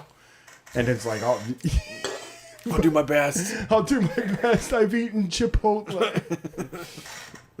A Chipotle or like, I called in once for, like this pizza restaurant that was right outside of like where I used to go to school, and it was hit or miss, but it was amazing pizza. But there was one day where I just had to call in sick from class, and I just could not get out of bed for it.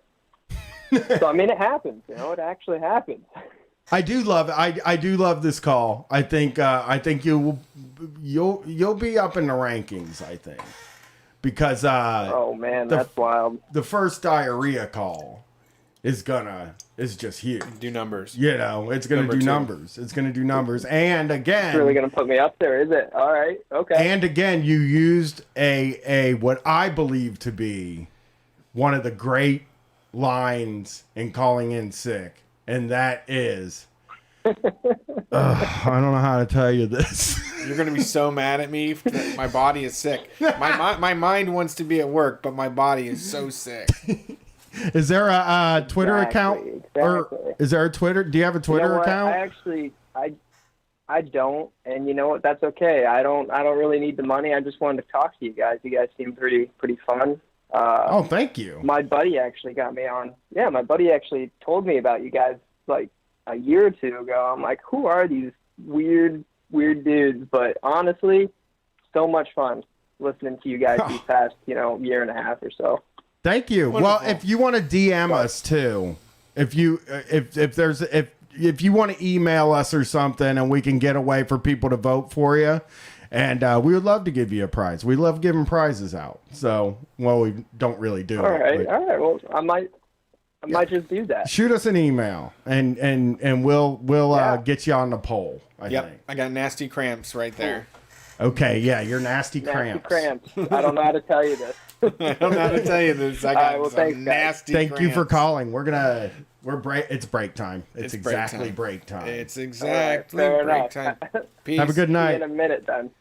All right. Yeah, you too. So this week for the show, we got this came all the way from somewhere. Oh no, don't do this to me.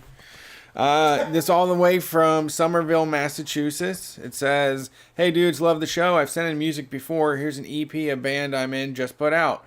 It runs for like 13 minutes. I hope that's long enough to cover the time. It is. Keep on killing it. I think I'm going to call in sick on the show in a couple weeks. I've got a real killer move for it." All right, well, maybe we'll hear from them later. Maybe they'll be up next. This is Hash Flag by Abercrombie Shotgun. The band is Abercrombie Shotgun, abercrombie.bandcamp.com. I believe Henry David Thoreau killed himself with an Abercrombie shotgun.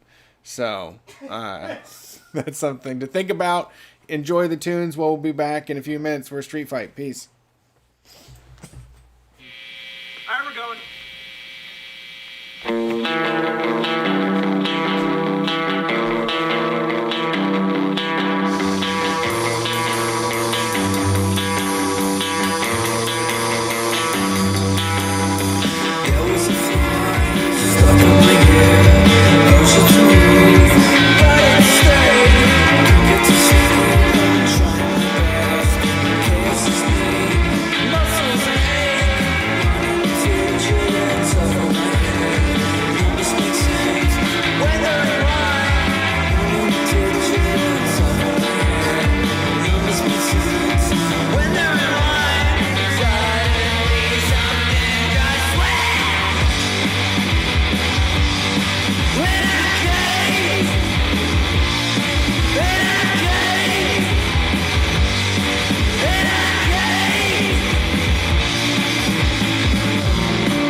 Hey everybody, welcome back to Street Fight Radio. Hey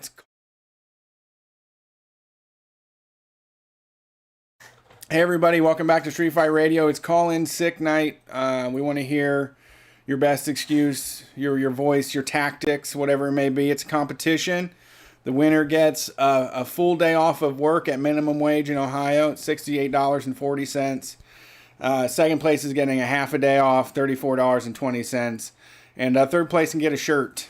We have the All Connected shirt right now that's being on pre-order. One of our favorite callers and friends, Learnworm, made a very cool design, a long sleeve, and a kids t-shirt that's all available at store.streetfightradio.com. We're raising money for Prison Health News. I'm going to be talking to Prison Health News this Wednesday, and then we'll put it up as a special podcast so you can learn a bit more about what they do.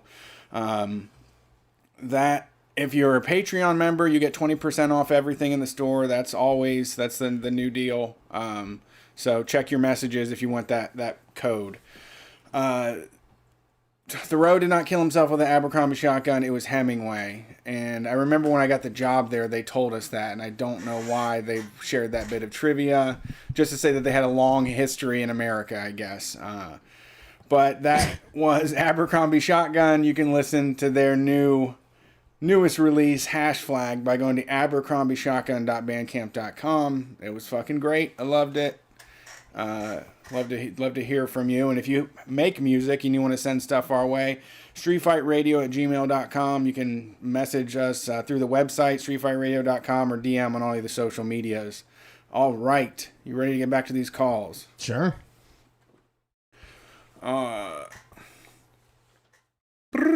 Street Fight headquarters, front desk. Hey, so I'm not gonna be in today. This is Larry. Yeah, okay. I got some personal stuff to take care of. Oh, I like it. I like this. I like this one. They don't ask either because you said personal stuff. Yeah, All right. I can't. Is this? Are you using one of your sick days, or is this a personal day? I'm just not going to be in. Okay. you made the choice. Well, you're going to have to talk to your manager when you get back in on how you want to use your time. Cool. I'll call you tomorrow and let you know what the situation is, whether I'm going to be in that. Yeah, I'm just going to let you know. All right. That works. Okay, that'd work because you're confident. You're forceful. You're pretty much telling them what's happening. You're not asking for anything at all. Yeah. Yeah. No. What's fun is that's actually like the best way for me to call into work because we just got attendance occurrences at my work, and if they catch you lying about being sick, like you can get in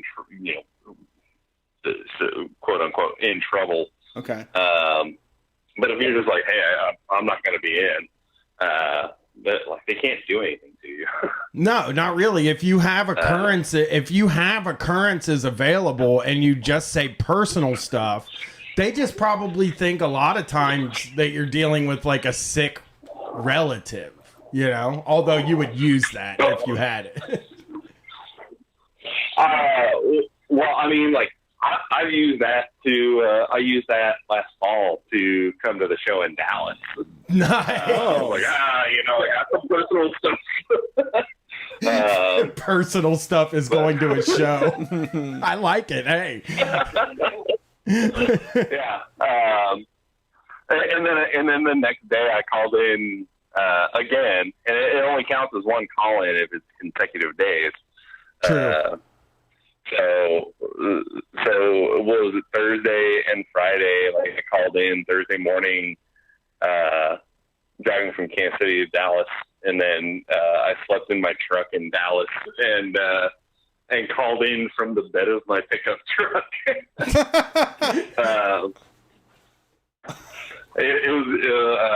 It's great.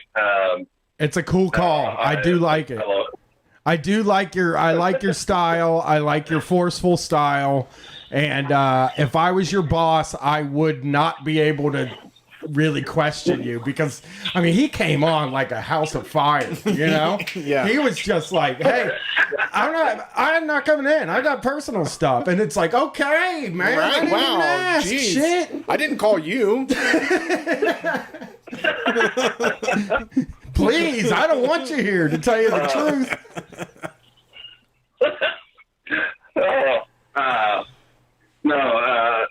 Calling into work is one of the best feelings on earth. It is. Once you're done. Yeah, well, it depends. Like, sometimes it's really good in the moment, but once you're done, every single time, like it's an art. Especially, like, I'm really fortunate. Like, I don't have to fake sick to call in, but I'm a big fan.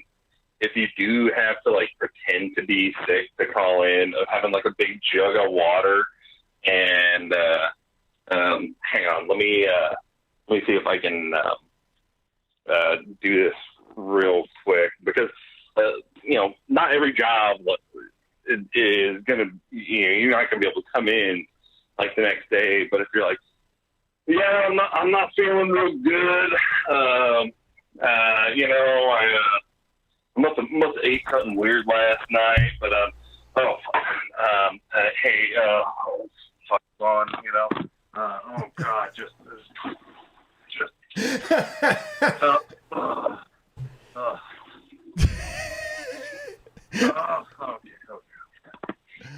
Beautiful. That's beautiful to me. Yeah, no, I'm good. That was beautiful. Is there any way for us to get a hold of you? You can email us, or you can give your Twitter out. And I'm actually I'm one of the mods of the Facebook group. Okay. I'm Lawrence. Lawrence. If like on the off chance I win, just like put it in the shoebox. That was sweet. And also I want to say that I think, and I say this to everybody because it's always good. I think that your strategy is one of the best ones I've heard yet. Because I really do think, really I think and I know you're not trying to be manipulative or anything, but you're playing on people's fear of confrontation when you call in like that. And, most people, I mean, you might have a boss that loves confrontation, but most people in this world have a fear of confrontation. And like when you called, the way you talked, I just started picturing like, how would I deal with this if I was a dick? And like, I can't figure out a way. I can't figure out a passive aggressive way to get you to tell me what the thing is. Right.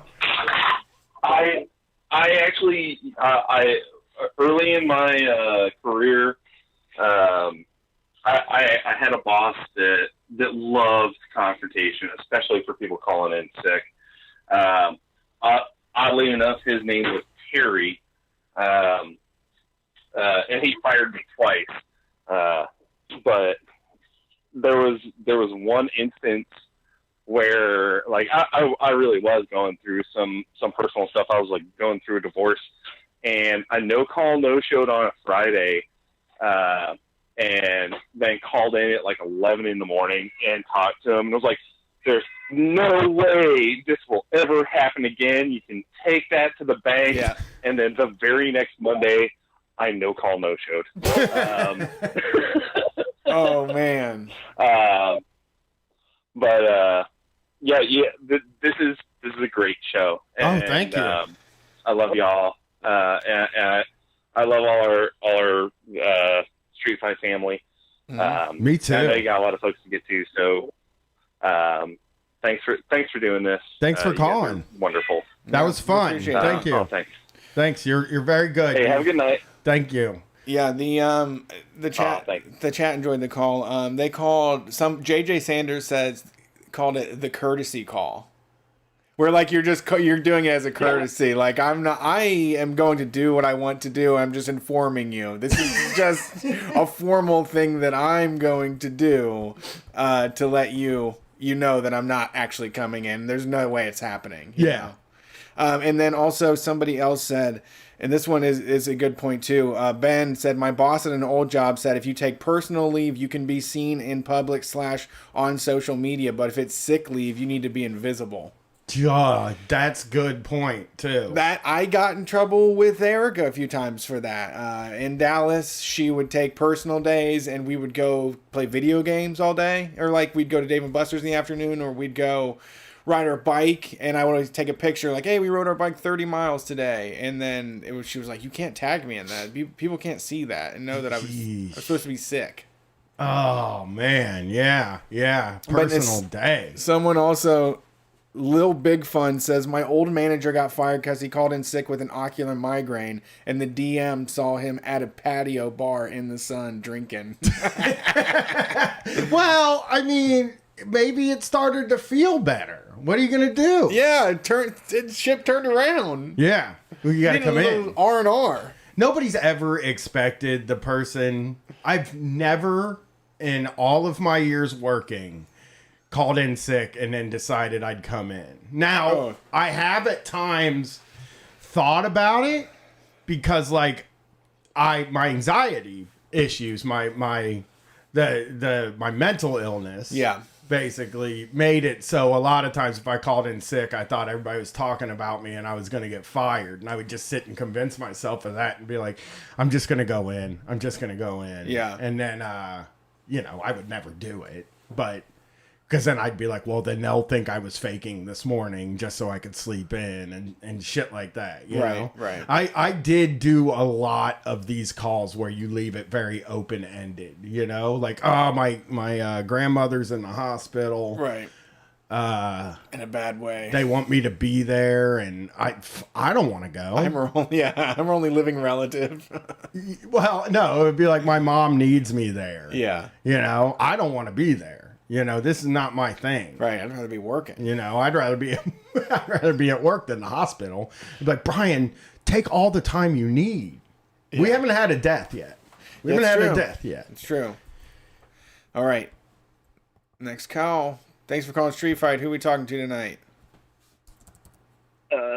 Hey, it's Lucas. How are you guys? Oh, we're doing okay. It's a big morning. Yeah, we've got at the old factory. HQ is just raining down new orders. Oh no! What? Oh no! Are you all right? Oh, sorry. Give me a second. On the phone. Oh no! Doing it on the phone. Now that's drama. So, I think I got food poisoning last night. Oh, yeah, really? I heard you having trouble there talking, you know? Yeah, I was wondering what that was. My older brother got a promotion down at the Army, and we celebrated last night. We went to Chili's, and I think I got some bad salsa, because all I had all night was chips and salsa, like a dozen margaritas, and I think I got food poisoning. It must have been bad salsa. Yeah, it must have been. He got the promotion. He's a manager now, and I feel like I might never see him again. You know, schedules are changing real big. Yeah. You know, being manager at the Army, it's life changing. At the Salvation Army, but but you gotta lay off that salsa. It's like a petri dish, you know. It's just open air for fungus to grow. Yeah, so I think it's food poisoning. I've been up all night. I feel dizzy. My head's pounding. Lights are killing me. It's been bad. I gotta tell you, theatrics will always get over with me. Really? I do love look, if you're gonna fake barf, that is a person that deserves the day off, because honestly, that's you a move. can call while you're not barfing. And what kind of, imagine going to work and they're like, you didn't really barf. And you're like, what? Are you accusing me of lying? Are you kidding me? Well, I'll let my toilet now. I'll let my toilet tell you the story then. So is there a way we can get a hold of you? No, my phone's going to be off all day. I need to just lay down and rest. Okay. I'll probably be in tomorrow. We'll see how it goes. I think I'll be able to get it all out of my system, but yeah, it was chips and salsa and a dozen margs, so it must have been the salsa. Promise not to eat. I promise not to eat tonight. Yeah, I'm not going to fuck that up at this time. It's beautiful. I gotta give you, because you acted. I think that was a top level call there. Right. That was a top level call. It was supposed to be like the jokes sprinkled throughout were that my brother got a promotion in the Salvation Army, and schedules are going to be different. I'm not going to see him often anymore. So we went to celebrate at Chili's, and I had salsa and a dozen margaritas. Yeah. And the salsa is what's making me sick for sure. I'm not just hungover. Yeah, absolutely. I did like the detail of being drunk, obviously. Being hungover is also a type of sickness. It is, dude. Most people I know that call him sick for real are hungover. Yeah. Like when they're not lying, They they're probably hungover. don't. Yeah, most people don't realize it. Actually, they kind of just block that part out. Yeah. Yeah. So, thank you for calling. Is there a way we can contact you if you win the poll? I'm on Facebook, Lucas B, B-E-E. All right. I also got a quick one about a time I threw up very close to a customer at work when I was working as a zipline canopy tour guide. Oh, Jesus, okay. Yes. I mean, please tell me that. All right, so I was hired primarily as like a salesperson, but also did a ton of the tours. If I had time, I would tell you about sales. I'm not good at it because I'm not I don't have the sales gene, I guess. But so I was on a tour. It was Connecticut, humid summer, probably like 100 degrees, very, very humid. And the way the zip lines stopped at this place I was working at is imagine that you have like a post on either end and the cable in the middle is like a big U. So there's some slack in it. And when you sit down in your harness and it grabs the cable, that's when there's tension and you go like downhill the whole time. And at the end, it kind of starts to go uphill. Okay. So you have to like, if it's windy in the wrong direction, if somebody doesn't weigh enough, if they don't tuck into a tight ball when they zip, there's a million different things that could cause them to not reach the end of the platform. And the very last lady at the very last platform on the hottest day and the longest tour didn't make it in to the platform, and I'm sitting there to receive her. And if that happens, you're supposed to grab the cable above you and hold yourself in place. And she didn't do that at all. She just shrugged her shoulders at me and zipped 200 feet away from me downhill. So I'm yelling, grab the cable, grab the cable, grab the cable. And she just shrugs. And I turned and her whole family is there waiting for grandma to make it in. And I was like, I'll be back. Here's one end of this rope. We're going to clip this onto here. I'm going to clip the other end onto me. And we're going to make a long fishing cable, basically, so you guys can help pull us in. I'm going to go out and get her. So I sit in the harness and zip back out to where she was, kind of like at the midpoint of the cable, and I clip myself to her. And then her family doesn't understand what their role is. They didn't figure to pull and help. So I'm going arm over arm, pulling this lady backwards up a slight incline in crazy heat. And I put a knot in place so I could take a break when I needed it. I did that twice. And then the third time I picked up to go again, I thought I was going to make it no problem. And then all of a sudden, immediately, I just started feeling nauseous. And it was one of those moments where, like, you're not like, am I going to throw up? But you're like, I'm going to throw up. Right. So I locked myself in place, and I looked this woman dead in the eye. And I said, I am so sorry. And proceeded to vomit all over my shoulders, all down my arm. We're 50 feet in the air. Her whole family is on the platform watching this happen. And I'm just vomiting, like, it was like 2 or 3 good ones. And it's on my shoulder, it's in my beard, it's everywhere. And she was, like, horror-stricken, like, hands clasped over her face, wouldn't stop apologizing, which was nice because this was 100% her fault. But it didn't make me feel a whole lot better. But it pulled did myself up to the end. But it did get the customer back for not listening, I feel, which is nice. Like the customer was like, "Oh, I fucked up royally this time. I made the poor man puke all over the place." Yeah, yeah. Yeah, I didn't. I mean, I felt kind of better, but I felt bad about throwing up in front of any customer, and like nobody signs up to see that on the tour. But I felt a little better because it was kind of all her fault. Right. But then it was the last zip, and then like we got to the ground, and my boss was, because he heard everything on the radios, and he was like, "Drink some Gatorade, go sit in the office." And then I was inside for the rest of the afternoon, mostly just embarrassed that I didn't like hydrate well enough and whatnot. But yeah, I still got like $20 from the family. They still tipped pretty all right. Yeah, okay. I mean they owed you, so yeah, I think don't know that's if it would fair. have been more or less if I didn't throw up. But it would have been less, I think. I think so too. I think it would have been less. I think you threw up and got a tip. It's beautiful.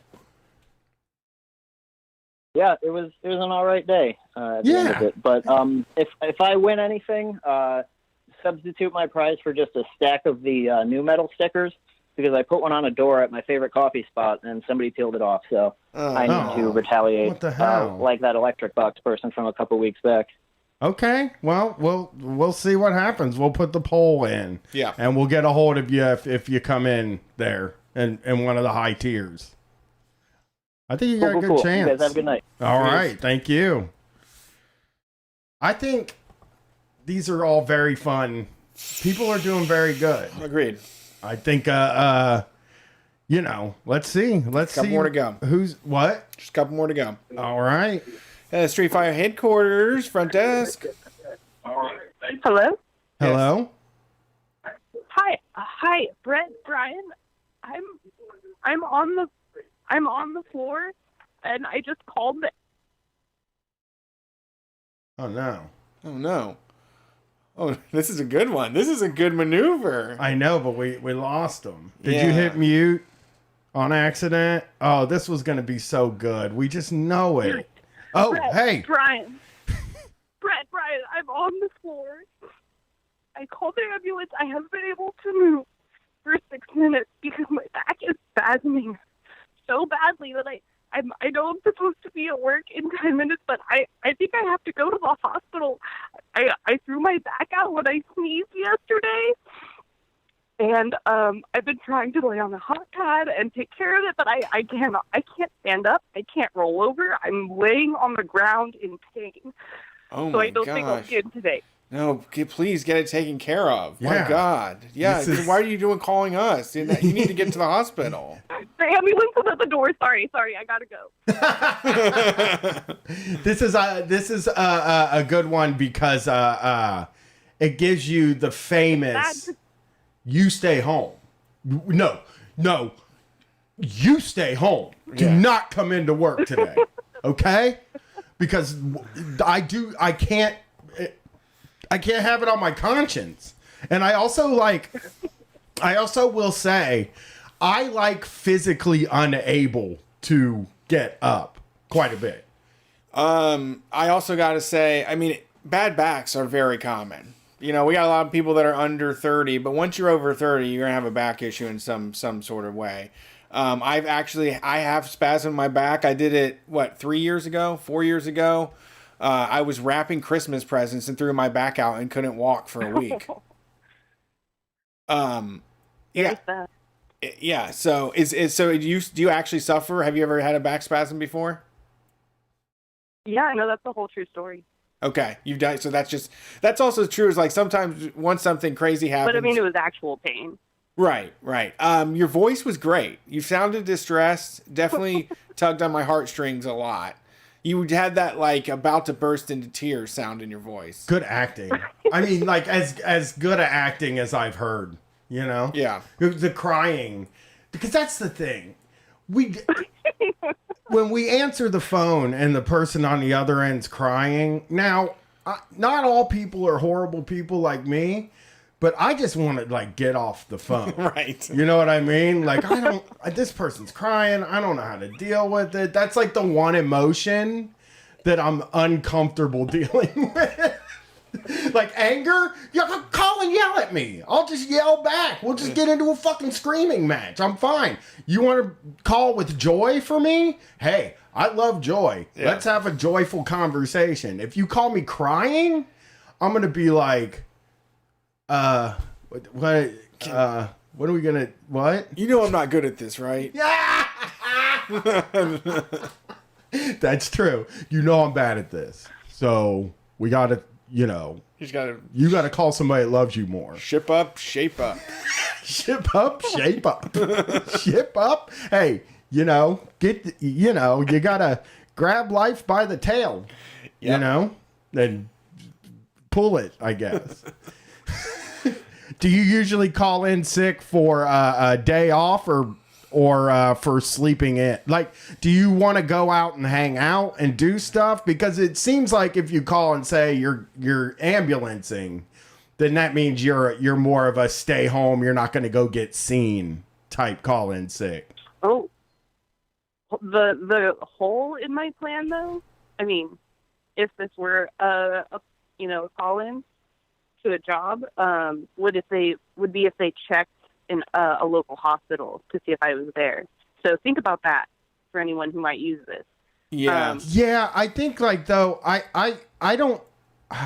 That's hard for me to imagine them doing, but it's again we said this earlier on in the show that like some bosses are hard asses, and that is something that you do if you have a boss that's a total hard ass.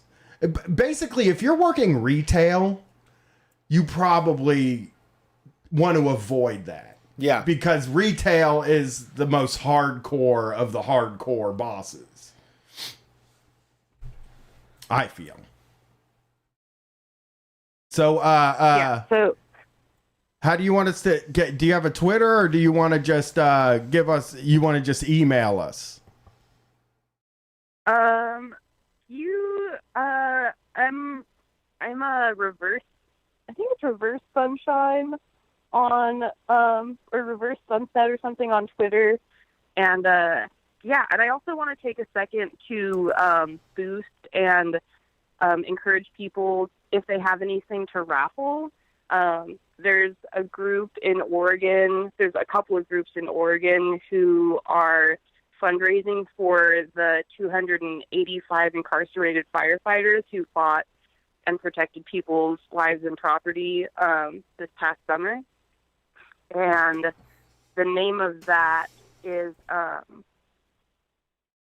think it's just Incarcerated or Imprisoned Firefighters Oregon on Instagram. And then you can also find it at Huge Hunger Strike on Twitter. How do you spell that? At EUG. Okay. EUG Hunger Strike on Twitter. And if anybody has something they can raffle off, or they just want to donate to the fundraiser, we're trying to raise $57,000 to get those 285 incarcerated people $200 a person, which is a pretty wild goal, but I think we can do it. So let's see if we got something. Yeah, I just wanted to shout that out. Yeah, we got something we could give out. We got We could probably throw some memorabilia that way. Original zines or something, or outside shirt, or I don't know. I have. What I'll try to do It all is goes to incarcerated people, so whatever you can do would be another $1. It doesn't matter. Yeah, I would like to. We'll see if we can find the first 3 zines. Well, we have one of them, but we'll see if we can find the first 3 zines and try to send a zine pack out with the ones that there's only 300 of. Yeah. Love it. All right. Thanks for calling in. Yeah, you guys are awesome. Have a great night. Thanks. You too. Peace. I think I have an original at the house. I think I have original, the first one. Maybe. I don't know. I have the actual for the first couple. I have the actual paper. Oh, we can raffle that off. Printed out on and everything, like Scotch tape together. Beautiful. That's really cool. I don't have to find it. I'm pretty sure it's right here. Yeah. Actually, I see it sometimes when I come in, and I'm like, oh, that kicks ass. Yeah, I don't want to put it up. You know. Yeah. Yeah, but we have actual zines. Yeah. Too. I know it. I got some at my house. Thanks for calling Street Fight. Who are we talking to tonight? What? Yeah. Hey guys, this is Jack. I'm really sorry. My daughter Penelope, who's 3, is sick. We're driving to the hospital right now. I'm not going to come in. Oh. I'm really sorry. We have one car. I've got no one who can help. I'm sorry. There's nothing I can do. Yeah, well, there isn't anything you can do. People get sick. Yeah. You know, that is, can I just say right here, saying your kid is sick is more likely to get you sympathy than saying you're sick. Because that's what I've noticed. It's like, hey, people get sick, you know, you got to deal with your family before you deal with this place. Right. And like, yeah, I mean, go ahead. Sorry, guys. I was just say, I feel bad using this one because my kid has been sick. My oldest daughter had a heart condition when she was a baby. So I did actually have to call in sick. So like, I would never probably use this one, but for a competition, yeah, of course. Yeah. The funny thing is, I actually called in sick tonight to work because I was puking up and I had diarrhea this morning, and then just decided to take a day off when I felt better because I was like, fuck it, I never get days off. Yeah. I mean, So, that's kind of funny you guys have it. For a lot of people who work, the only way to get a day off where you don't have to do a bunch of shit is to call in sick, right? Like people who work 40, 45, 50 hours a week, you call in sick one day and you can actually spend it doing what you want because you don't have plans. Right. You know, it is nice. The thing is, I mean, I felt like I genuinely felt like shit this morning. Like I woke up doing fine, and all of a sudden I had the squirts. And then I had some breakfast, and then I started feeling really nauseous. And I was like, what the fuck? And after about half an hour, I just couldn't hold it in. And, you know, it all came out. My glasses fell in the toilet. Like, it was a bad one. Knocked you But then off by fucking like 2 o'clock, I glasses. felt fine. Yeah, I've got some good wipes and stuff, but yeah, that's pretty annoying. But yeah, I wanted to call up and just say, so Brian, I learned to change my brake pads because you said you could do it, and I was like, when you explained it, you made it sound like it's pretty easy, and you seem like the kind of person that maybe wouldn't, you know, like you said, you don't really know much about cars. I don't either. But, yeah, so I did it, and it worked out. So I saved like $300. So yeah, thanks a lot. Yeah, it's great. That is a move that people should try to take up because I am not a car guy at all, and somehow I learned how to do it. Well, I know how I learned because I was broke. Right. And I needed to do it. And so I taught the myself. thing is, like, it makes you feel like you know something. So even like the 2 hours you do it, you're like, yeah, like I'm pretty competent, but like in actuality, I'm not very good with my hands at all. So it's like I feel like a fraud. But yeah, it was a cool thing to learn, and it's really easy. Hell yeah. Yeah, I highly recommend any bit. Hell yeah, congratulations. Is there a way we can contact you? Yeah, I'm Marks and Sparks on Twitter, like Marks and N Sparks. Marks and Sparks. Yeah, I'm on there. Yeah, thanks for calling. And you did very well. all right, okay. I like it. It's a good Appreciate it. excuse. Thanks, guys. All right. Yeah. It's okay. Yeah, sick kid is easy one. People sometimes don't like. There's definitely discrimination against women in the workplace because they're more likely the ones that have to take off for sick kids and shit, you know. But yeah, there's nothing you can really do about it. I also like what they did with just cutting them off. Say, I've tried everything. I've called every person I know. They can't stay with anybody. Like just say up front, and I've exhausted all my options. You know. Yeah, absolutely. I agree. A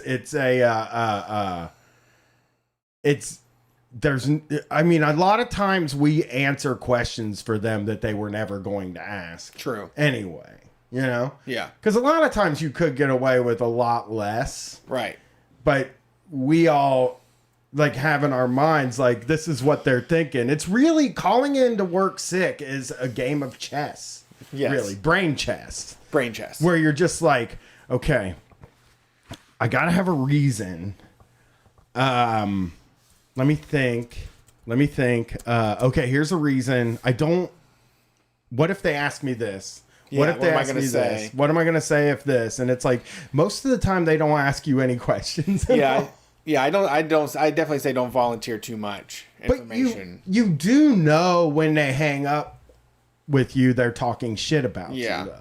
And that's the thing that gets us all fired up. You know, that's why we all start, that's why we come up with these tall tales in order to get out, or like these ironclad reasons or things like that. The reason we do that is because we know how they talk about people when they don't come in. Yeah. And like we think we're gonna be the person that calls in, and they're not gonna do that. Like, right. Oh yeah, he's legit, so don't worry about it. Right. Like, he's off. All right, next call. Street Fight Front Desk, thank you for calling. Hi, this is Chelsea P. Sorry, I'm calling in so late. Can I speak with the apparel manager, Brian? Yes, I'm right here. Okay, I'm really sorry. You know how you ordered me Chipotle for my birthday yesterday? Well, I'm really glad you didn't get the guacamole. 'Cause I've just been up all night and. Okay. You know. I'm so sorry. You know, you don't have to. You don't have to come in. I think. I'm sorry. I know you had that big shipment of cargo pants that arrived today, and I just feel so horrible that I can't help. But I just. I gotta go. I gotta go. Oh no. Okay. I gotta go. Okay. All right. We'll figure it out. We're a soldier tomorrow. on. Yeah, please. Thank you. Clean Thank up your you. mess. Clean up your mess. Brush your teeth. Thank you. Thank you. See you later. Your desperation was good. I like fumbly words. I like the stutter, start, stop. Like the desperation. I think is something that really puts you on your toes. You know, as a manager that's listening to the call. Yeah. That's my apparel call-in whenever I needed a day off to go to the river. I don't work at Fred Meyer anymore, but I used to, and I actually was the one who put the call out for some legal assistance, if at all possible, because I'm having a hard time getting my last paycheck out on the Twitters. So, yeah, there was, yeah. You know, if anyone's listening. Go ahead, tell them. If anyone's listening, I would greatly appreciate that. My Twitter is ChelP, and that's ChelZzzP. Nice. And I would love to hear from someone. But yeah, so I worked at that Kroger subsidy of Fred Meyer for about 4 years, and I have a lot of great stories. But I think, so I've done the whole apparel manager call-in thing many times. Apparel manager. Most of the time, it was for legitimate mental the legitimate mental health issues that I tend to suffer from. But occasionally, you just need a day. And also, I was the one who recommended the sick makeup. Oh yes. Yes. If you zooming in and doing a little makeup to make your eyes look sunken in, or yeah, exactly. You put like some brown eyeshadow around so that your eyes get sunken in. A little bit of blush around the inside of your nose makes it look like you've either been coughing or have a stuffy nose. Yeah, and, irritated nose. Yeah. Mm-hmm. That's if you absolutely must go in, because you know there's no reason they would let you stay home, save for Black Friday, and you just need to leave. That is smart. That's an option. I mean, if you don't want to work on a Black Friday, that is very smart. You're going to have to get the whole kit out. You're going to have to go off. You have to go. Yeah, because you're going to get fired. What's going to happen is you're going to get yourself fired if you call in sick that day. You can't do it. You can't, because they will just. You basically have to go to the hospital. Right. And, Yeah. and get a doctor's note from the hospital. Yeah. That's the only way to do it. Otherwise, you're fired. Yeah, for sure. But yeah, so I had a question. Has anyone heard from Kush Waffles for a while? He's on Twitter, but no, I haven't. He hasn't called in a while. We Yeah. take all the calls, so haven't heard from him. But I see him on Yeah. Twitter liking and faving stuff. Maybe he's just busy at this time every week Okay, now. so he's alive. I was worried, with the coronavirus. Maybe he was out there suffering, and wanted to make sure he was still doing okay. I hope he's okay too. I'm sure he's. I see him online, so I think he's good. Okay, sweet, good to hear. Anyway, what do you think I I ranked there. On I the think you old, did. I think you did well. I like anything that makes it uncomfortable. I think is the thing. Like if you're gagging and stuff like that, I think it makes it uncomfortable, and like it wants you off the phone. Yeah. Like I want you off the phone because you're making me uncomfortable. Is like a good way to get yourself to get off the phone. I think so. I think it's a high up there ranking, but again, my opinion almost means nothing because I say that to everybody. Well, how I accomplish this method for anyone who might need to use it in the future is you fill up 2 large mason jars of water and you line some toilet paper in the bottom of the bowl. So whenever you toss the water in, it doesn't sound exactly like water just hitting a toilet.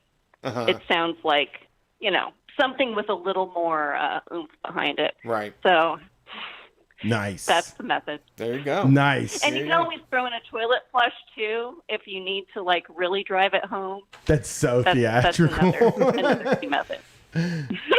I'm calling from my base camp on the otherwise, bathroom floor, basically. That's what happens with retail, Yeah. Yeah. That is what it takes. Well, thanks for calling in, Chels. We appreciate it. Yeah. Have a good night. And if you can help them with, they're trying to get their last paycheck. Fred Meyers kept it, and they need some help. What's Fred Meyers? That jewelry store, I think, inside of Kroger, ain't it? Oh yeah, No, wait. that's what I thought. I always get them and Fred Perry mixed up. No, yeah, Fred Meyers, the jewelry store inside of Kroger's. Who knows what kind of fucking... I think it's just a Kroger subsidiary. Yeah, it's a subsidiary of Kroger in Oregon. Oh, okay. Okay, so this is... Yeah, because this says you can get groceries and stuff here, too. Yeah, it's so it must be like the Kroger marketplaces with the cargo pants and all that. Instead of calling them a supermarket, they call it a hypermarket. Oh. I wonder if they do that for all of them, because I Googled Fred Meyer and it says hypermarket company. It's like, is that like for the big ones? I'm going to look up Giant Eagle and see if it's a hypermarket. All right. You ready for the next call? Yep. Oh, Jesus. Come on. Oh, Jesus. Street Fight Headquarters, front desk. Hey there. How y'all doing? I'm on a postal carrier in Baltimore, Maryland. I'd rather not give my name if that's okay. That's perfectly fine. Yeah. I'm lucky to be in a union and to be able to call into a 1-800 number. Wow. Also, if it's well, nowadays, actually, within the last year, we got a online system where we can just indicate illness, sickness, family medical leave. Can't press unions enough. And otherwise, if you have medical now for like COVID, like I'm going to get tested. Like I've got fatigue. I'm working 12 hours a day, 6-7 days a week. I'm fatigued.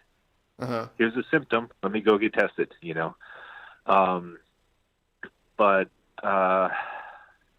That's. I mean, I have had jobs where it's like you don't have to talk to your direct supervisor, which I think is a much better thing, But like, I think that like when you're able to call into an impersonal number, that's the top level way to call in, and unions pull it. Calling in, yeah. And unions make it happen. And I've to be fair, like I got caught up in Vegas. Was it last year? 2 years ago? I forget. The first snow that they had, and all the flights were suspended. I got caught up with 2 of my best friends. They're born on the same day, 2 years apart, same day, same hospital room. And I'm over there. I'm partying on my long weekend. And, oh, man, I freaking called out. I sent a text to the supervisor like, I'm not going to be able to come in. I just want to give you a courtesy because you're not coming into work. Like, call someone to come in to cover, my route, do this and that. But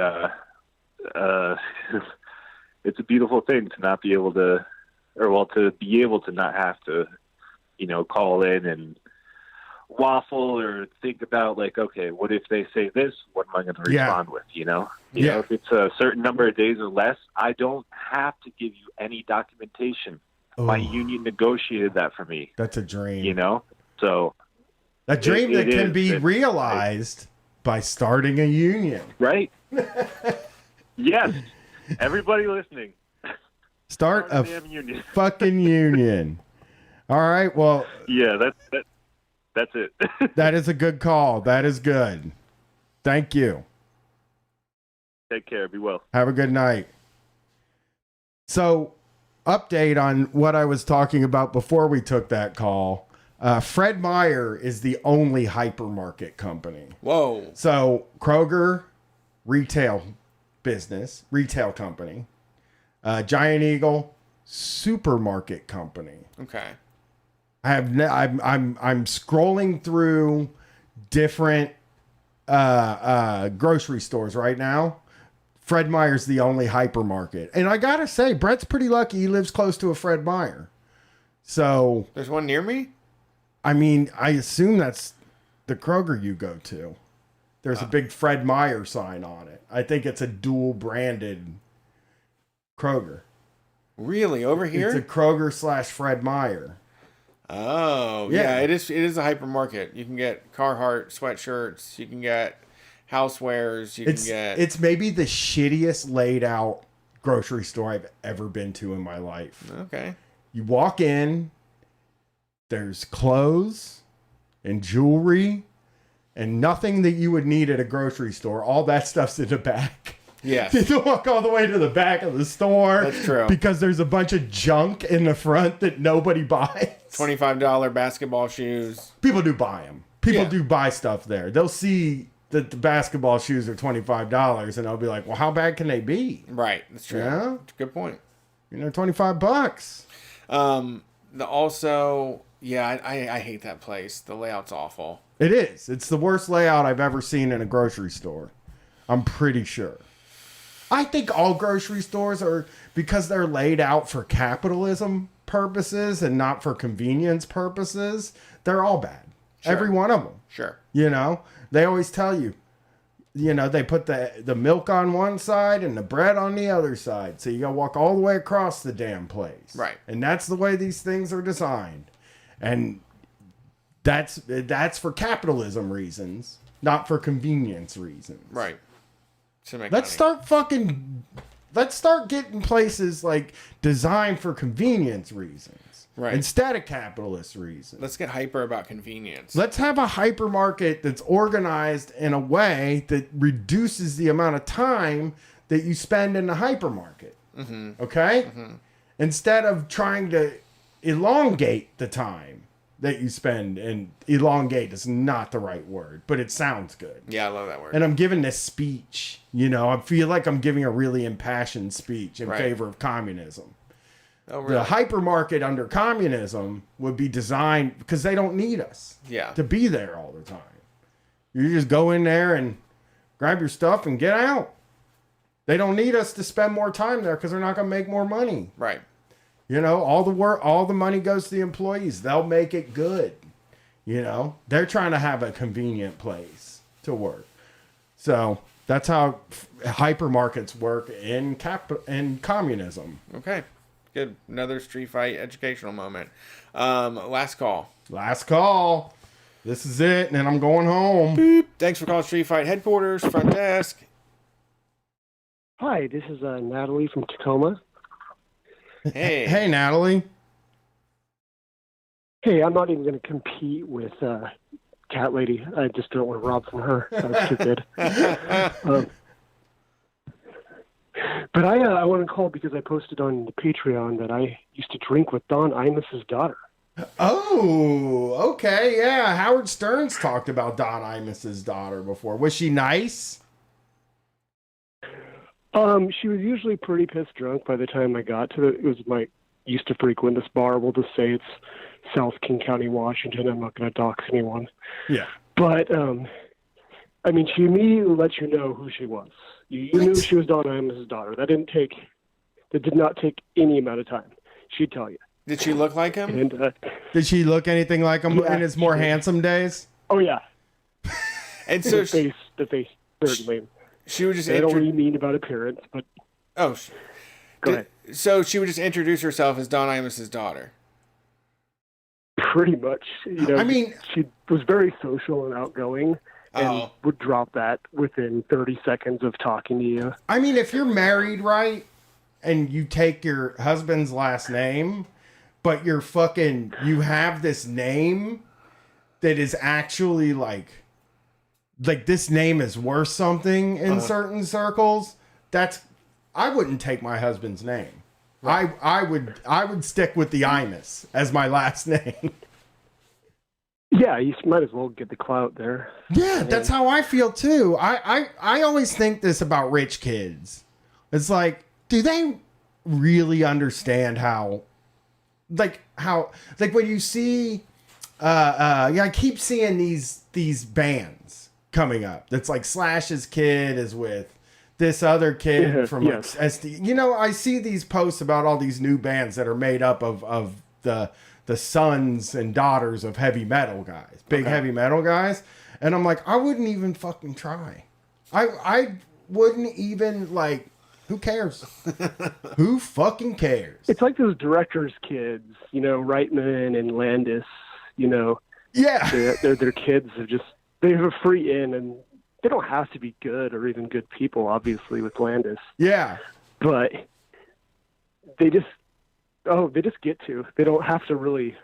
I know they do. Up to it I guess like that is a point where it's like, if I was like Imus's daughter, I would probably try to get a job in radio.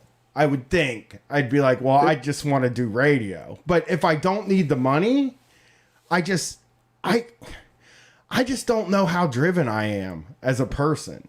I really don't know. He didn't give her shit though.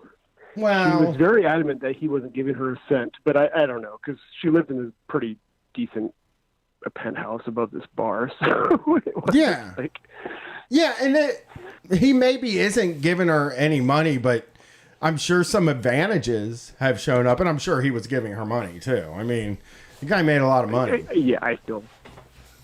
And here's another thing I'm going to say that makes me come off. If I made a lot of money, I'd give a bunch to my daughter. I'd be like, you know what? You don't even work. Yeah. You don't have to go get a real job. You can do whatever the fuck you want to do and just enjoy it. Enjoy your life. I paid for you to enjoy your life. That's why, again, I just don't even know. I can't picture. I would like get a job, but it would be like as a freelance surf instructor in Hawaii. And I would sit on the beach all day and smoke weed and then charge people $100 an hour to teach them how to surf. If I was a rich kid. Put the name Imus in there, so it draws a couple of eyes. Well, for her, I think what she should have done is go into radio. And here's why. Imus may not even help her get a job in radio, right? He may, but I don't think so, because Imus helps his son Wyatt all the time. He was putting him on the radio and shit all the time. But like, the name Imus is worth something in the world of terrestrial AM radio. And like, I would just be like, hey, I'll work my way up from the bottom. I'll do overnights and like, I would be willing to do all the stuff for no money, but I would assume my success was like pretty much a thing that's going to happen, in the future. I would get the success. And that's what I think, like, when I think about like rich kids, and I'm like, I hate to take away the accomplishment of somebody because of what their parents did. Like, I hate to do that. It doesn't like really like the Julian Casablancas from the Strokes is like good. He's a good musician, and he's an interest. He's got good politics, and he's a good. I mean, the music is good.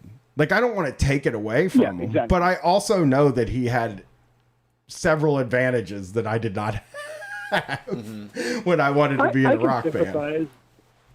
I had once benefited from nepotism for a job, but I also knew I had to work my ass off because I couldn't have that stink on me. Yeah. You know, Who wouldn't take it, my dude? dad got me a job, and I did, of course. It was a big boost. I'm not going to deny the privilege I had. Yeah, I was so foolish. My wife works at a company in town that is very big, and like that everybody's trying to get in at, and she got my stepmom got her hired. My sister and my stepmom got her hired and got her in the door. That doesn't mean she didn't do anything to work, but like if my stepmom had worked at fucking Target, my life would probably be a little bit different, you know? And it's okay to acknowledge the times where you've gotten advantages, I think. It's just an odd thing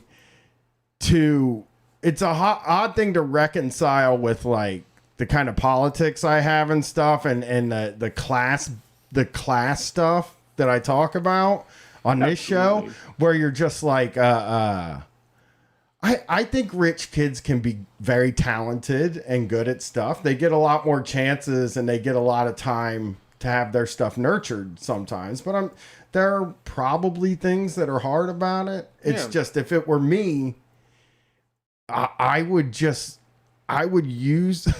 that to my advantage every chance I got. Yeah. Because I'm lazy. And for me, it paid off because my dad got fired from the job and I stayed.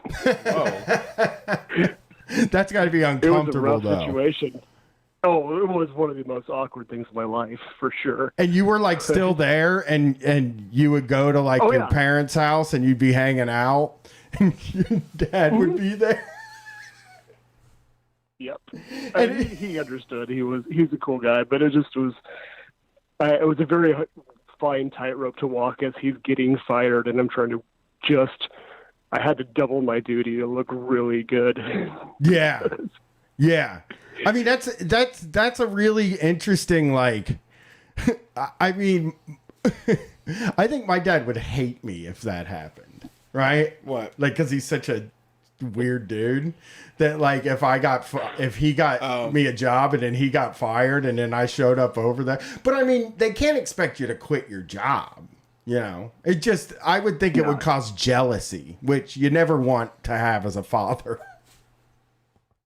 I mean, my father's an interesting guy. He would hire all my friends and like guys he knew that needed like money and stuff and were pretty hard to work with, but he would give them like 8th chances. He would like create this little community, you know. Yeah. I worked with all my friends and stuff. It was good and bad. I actually had you know what's funny? You say that.